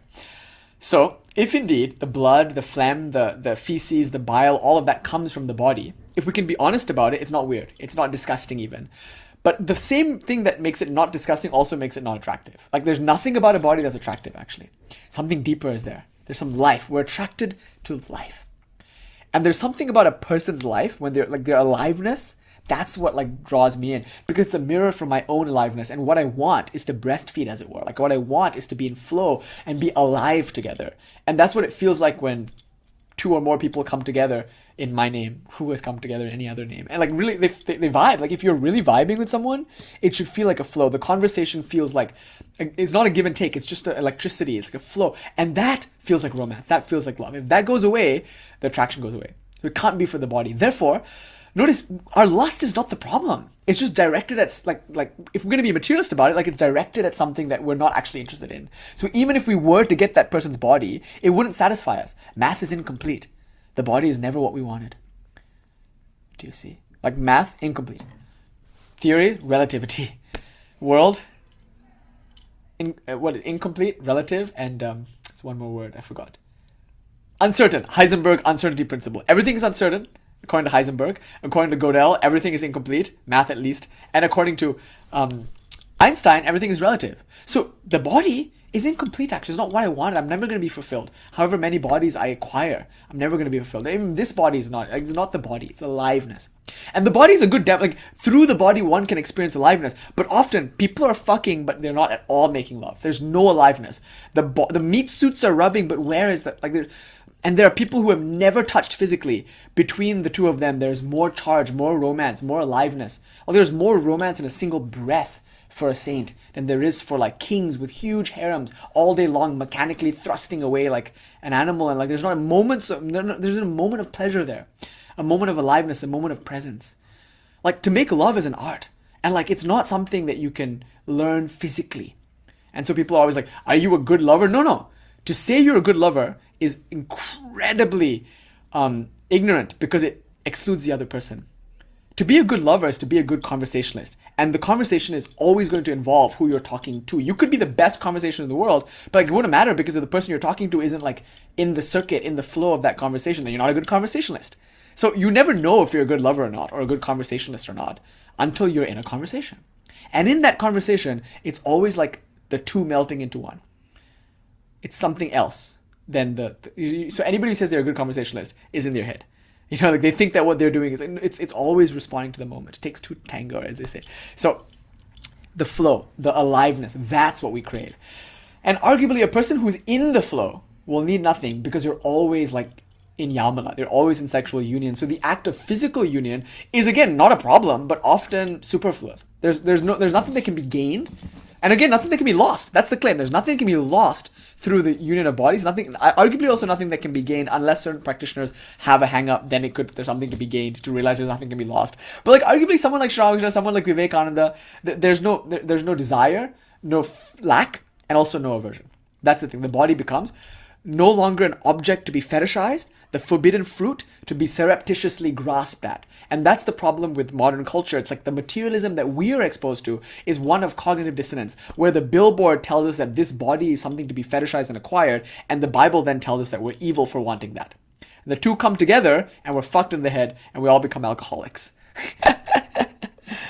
And we're alcoholics because alcohol is really great. I love it. It's so wonderful. We call it liquid Bhairava because it makes you happy. Some of you fucks drink it and like the next 10 years of your life, like you're getting divorced. Like it fucks you up. I'm like, bro, like what? Like, I guess it just like, we're all different. We have different relationships to substances, but my feeling is that like people have really demonized something for you so much so that now it like you can't touch it because it's the devil. And if you touch it, it will own you. And like that's the thing, like what we demonize, we can't control. It's like subconscious. And so we better stay away from it. But like, isn't it fucked that what you want to do, like, does you instead of you? Like, it's like everything it like, tells you to drink alcohol. And then the moment you do, everything tells you not to drink alcohol.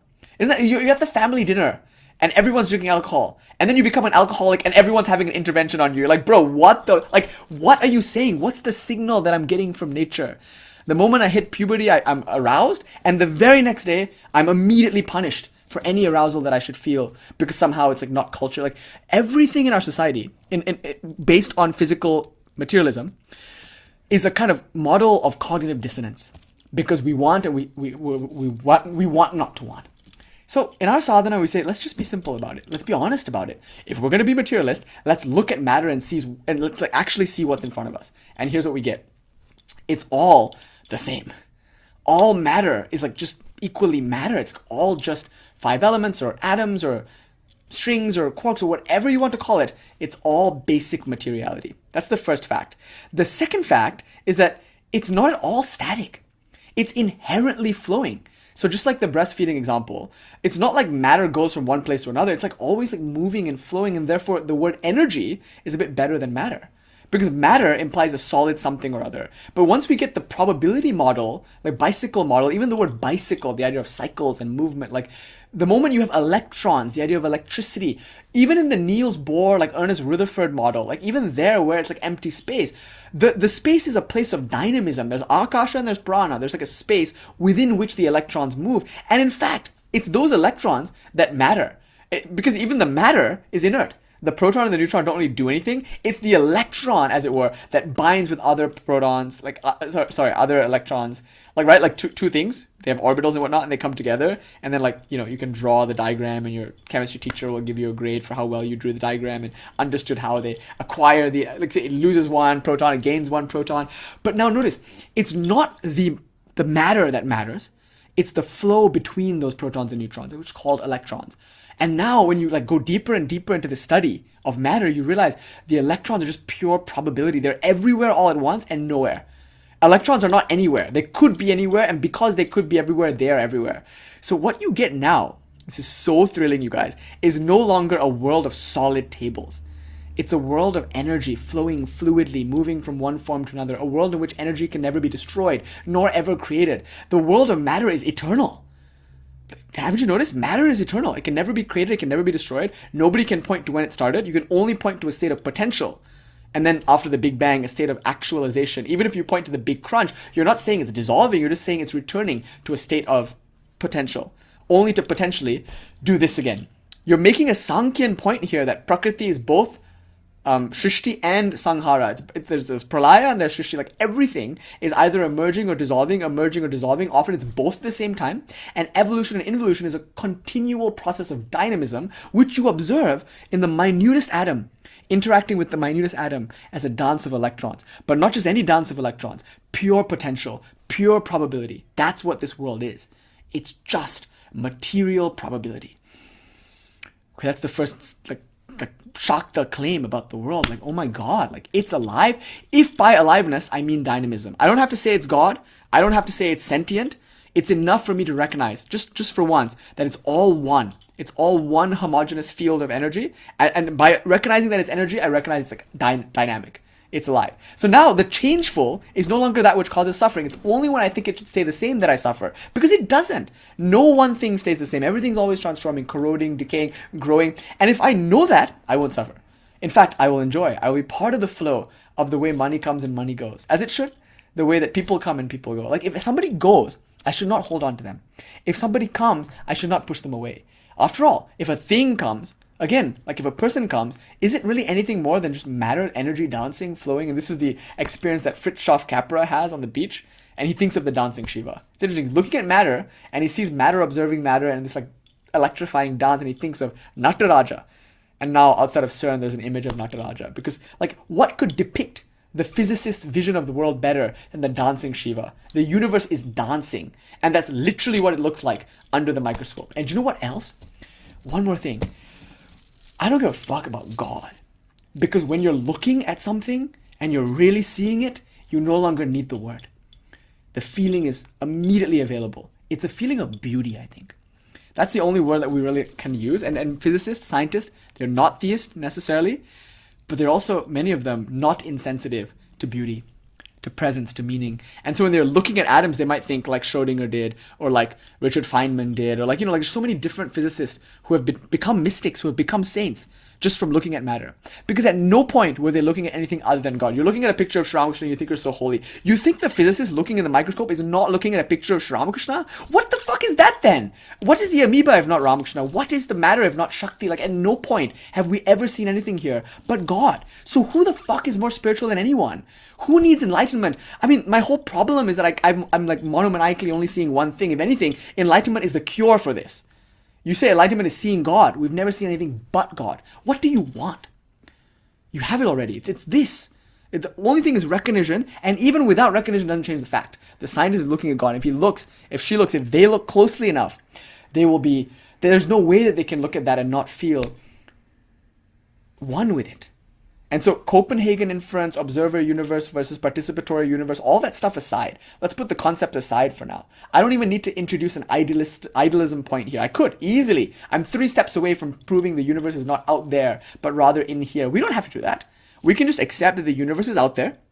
We don't at all have to say that it's alive or that it's God. We don't have to use those terms at all. We don't even have to engage with any of these kind of spooky quantum mechanics, like quantum entanglement, spooky action at a distance. We don't have to get into any of this like participatory universe, particle wave diffraction, none of that. Just leave all of that alone and just like attend to the raw, immediate sense of looking at a tree or looking at a river or looking at the way light falls upon a rock, looking at the sky. Many of these practices are in the Vijnana Bhairava Tantra. I kid you not, they're like literal Tāntrik practices that are in Tāntrik texts, like the Vijnana Bhairava, albeit a somewhat atypical text, that just invite you to look at nature and notice that it's beautiful. Isn't that wonderful, you guys? And Sāmkhya gives the example of that sadhu who every day his sadhana was just like look at a waterfall and say, Sadhu, Sadhu, God, you're so beautiful. This is so, I mean, arguably he's being theistic because he's saying, God, you created something so beautiful. Now, imagine, if something so beautiful exists, the creator must be so beautiful to have created it. I often say the destroyer must be so beautiful to be able to reabsorb it. But wherever it came and wherever it's going must be way more beautiful than it, if it at all is an indication of God. But it is God. So to look at the waterfall without even a concept of an like overarching transcendent deity, that itself, that pantheism is available to Somananda. What is that waterfall if not God's like expression? And it's available to the Buddhist. They can say Amaho without ever admitting atheism. They can look at it and notice its transcendence. Anytime we see beauty, we're in the presence of transcendence. The feeling of beauty is an encounter with transcendence. And that's what we mean when we say God. That's what makes our life like worth living. Otherwise, we should kill ourselves. Like if it wasn't for this transcendence, I really do think, oh, fuck it. Like what's the meaning if it wasn't for beauty? And because of a lack of beauty, people kill themselves. But at no point are we bereft of beauty. It's only a matter of recognizing it. So look at nature as an honest materialist and see that it's not a thing. It's a constant flux, a flowing, dynamic field of energy. Secondly, notice that everything is just that thing. Right? Like everything is equally that thing. So everything is equally lovable or equally appreciable. Like if anything is appreciable, everything is appreciable because it's all just matter, and matter is inherently energy, and inherently energy is flowing and dynamic and beautiful. It's fucking Shakti, and what, like the thing is, the main thing here is that from a materialist point of view, where do I end and you begin? Just from pure materialism, like where does this set of atoms end? And where does that set of atoms begin? If we no longer think of atoms as things, but as a constant flowing matrix of movement, then it's all just fluid. There's no point at which I can draw a demarcation between me and you. So why would I need God? Why would I need spirit? Why would I need Purusha, Prakriti, Sāmkhya? Why would I need anything? I can just take basic physical materialism, or rather physicalism, scientific physicalism, and from that we can dispense with materialism. Like an honest physicalist, an honest realist will not fetishize money, nor will they fetishize bodies. They will be free of lust, free of greed, as we understand those terms. But they will be free also of any desire to stagnate, any desire to judge. It's all just matter. And as a result, what's pure, what's impure? Sri Ramakrishna once, Holy Mother didn't want to cook because she was menstruating. And Sri Ramakrishna kind of gave the opposite teaching to Holy Mother that he gave to M, seemingly. They're not opposite. When people read the M thing, I think they project into that Sri Ramakrishna is saying, ew, the woman's body, it's full of sin. He's not. He's saying, what is there in a woman's body that's not there in yours? And more importantly, is that thing really desirable? And the answer is no, it was never the body that I craved. Now with so basically saying there's nothing desirable about it. With Holy Mother, she didn't want to cook because she felt impure. She was menstruating. Sri Ramakrishna said there's nothing impure in menstrual blood. And he gave the same teaching. What's there in a body? Bile, bones, flesh. He basically named all these things. And then he told Holy Mother that none of them are impure. There's a way in which you can say don't have sex with the body. It's full of shit and shit is impure. There's a way in which spiritual communities will demonize the body by pointing to its pus and bile and shit. And thereby saying, you want to fuck that? You really want to you want to lick that? Ew, impure. No. Sri Ramakrishna is making the literal exact opposite point. He's saying, what's impure about the body? It's literally everything is, if something is pure, like milk, it's made of the same inherent energy as wine. So what makes the wine impure and the milk pure? Therefore, why should I can eat anything. I can eat human flesh. If you gave me human flesh, I would eat it in front of, probably shouldn't say that on recording. If you somehow ethically sourced you, I'm fucked. Okay, it's a sadhana. It's a sadhana, it's a Lila Prasanga, Sri Ramakrishna performed it. He ate rotting human flesh. Be careful. Obviously, there's health things for the person for whom they're health things. But for someone like Sri Ramakrishna, Bhairavi Brahman, he put a piece of rotting human flesh in front of him, and he ate it. He had to eat it. It was part of his sadhana. What if you, a vegan, a vegetarian, were involved in this Agora sadhana and then some guru told you, now eat a Big Mac? That would be the sadhana, right? Anything that you think is problematic It's only because you haven't seen what it really is. It is one with all things. And even a physicalist, even a materialist should be able to tell you that. Om Shanti Shanti Shanti Hari Om Tat Sat Shri Rama Krishna Arpanam Astu Shri Sarada Arpanam Astu. Jai Ma. Next week at our Monday night lecture, I want to do something a little more interesting. This was cool. This is a good foundation, but now I want to get into rasa. I want to argue why fear and disgust. I implied it today, but next week I'll do it properly. Like, I'm going to argue on a more psychological and more like intrapersonal level now. Thus far, I've been making sort of metaphysical claims about like matter, but hopefully you can see from this, we can get something even cooler, which is like actually everything, the purpose of your life is to appreciate and to enjoy and to pursue beauty. So I'm going to call this lecture probably something like 6-7 or Dalton's balls. No, I'm kidding. I'm going to call it something like Cārvāka or materialism as a Tāntrik spiritual practice or as Tāntrik sadhana. And the Sanskrit will be Cārvāka as Tāntrik sadhana, but the title will probably be like how atheists and materialists can realize God, or like materialism and atheism as spiritual paths, or something like that. I actually did a lecture some time ago, years ago, called Can Atheist Be Spiritual? That was different. In that lecture, I was talking about Indian spiritual traditions like Buddhism, like Sāmkhya, like Jainism, that are non-theistic and yet still spiritual. But now I'm going to do something different. I'm going to talk about like all, in this lecture, it was like all like just pure materialism. I'm not talking about Sāmkhya or Buddhism or Jainism. I'm talking about like actual physicalists, actual scientific realists. Like they too can realize God because it is only God that they're calling matter. At no point is there anything but God. That was the purpose of this lecture. Now, next week, this is actually what I want to do today, but next week, let's do rasa. We'll talk about the bhūpura of the Sri Chakra and how all the 10 rasas are mapped onto the 10, actually there are 8 rasas, but we add 2 more. We map them onto, beautifully, the siddhis. Bhavana Upanishad, Bhaskara Rai will map the rasas, the flavors of life onto the siddhis. And we're gonna make the point that like, you're not here to do anything other than play. And so therefore, your only job is to learn how to have fun, to learn how to appreciate, to learn how to like enjoy beauty, and then just follow that. Whatever pleases you, do that. Whatever is desirable, do that. And it will take you to the next thing. The purpose of life is not to realize God. We have no concept as to what that is. And the problem is if you have a concept, you're fucked. Because probably that concept will be the very thing that prevents you from living authentically. Your very concept of what it is to realize God will prevent you from realizing God. Because you'll be running off trying to realize that. Whatever it is you think that is. And again, that's not God. That will still be valuable. But we say, what if you just did this? What if you just tuned into how it felt to be you right now? Like, what does the body feel like? What does the mind feel like? And what do you want? That's the sadhana. The sadhana here is just ask yourself, what do you want? And now go do that. Whatever that is, to the best of your ability. Like, obviously, like if you want it authentically, you'll probably find some ethical way to do it. And probably, if you're open to what you want, there'll be a kind of innocence to it that makes it so that you don't need to lash out against others. Usually when you want something but you don't feel like you should want it, that's when you do harm in order to get it. But when you want something and you're honest about it, you don't need to like lie and scheme and cheat. Jaima. Eat. You don't need to lie and scheme and cheat in order to get it. You can just like openly like pursue it. And often that will be safe. But anyway, having said all of that, the sadhana is that, and the last sadhana here is japa, but you'll see there's a very sophisticated link between japa and philosophy. For now, let's just say this. There's a mantra for this. Yeah, every school of philosophy has a mantra. If you get that mantra and you chant that mantra, you will download that way of seeing the world subconsciously into your being. And so like even if you don't hear any of these words, you just chant the mantra and you'll get this. What is the mantra for this world? Like, is there a mantra?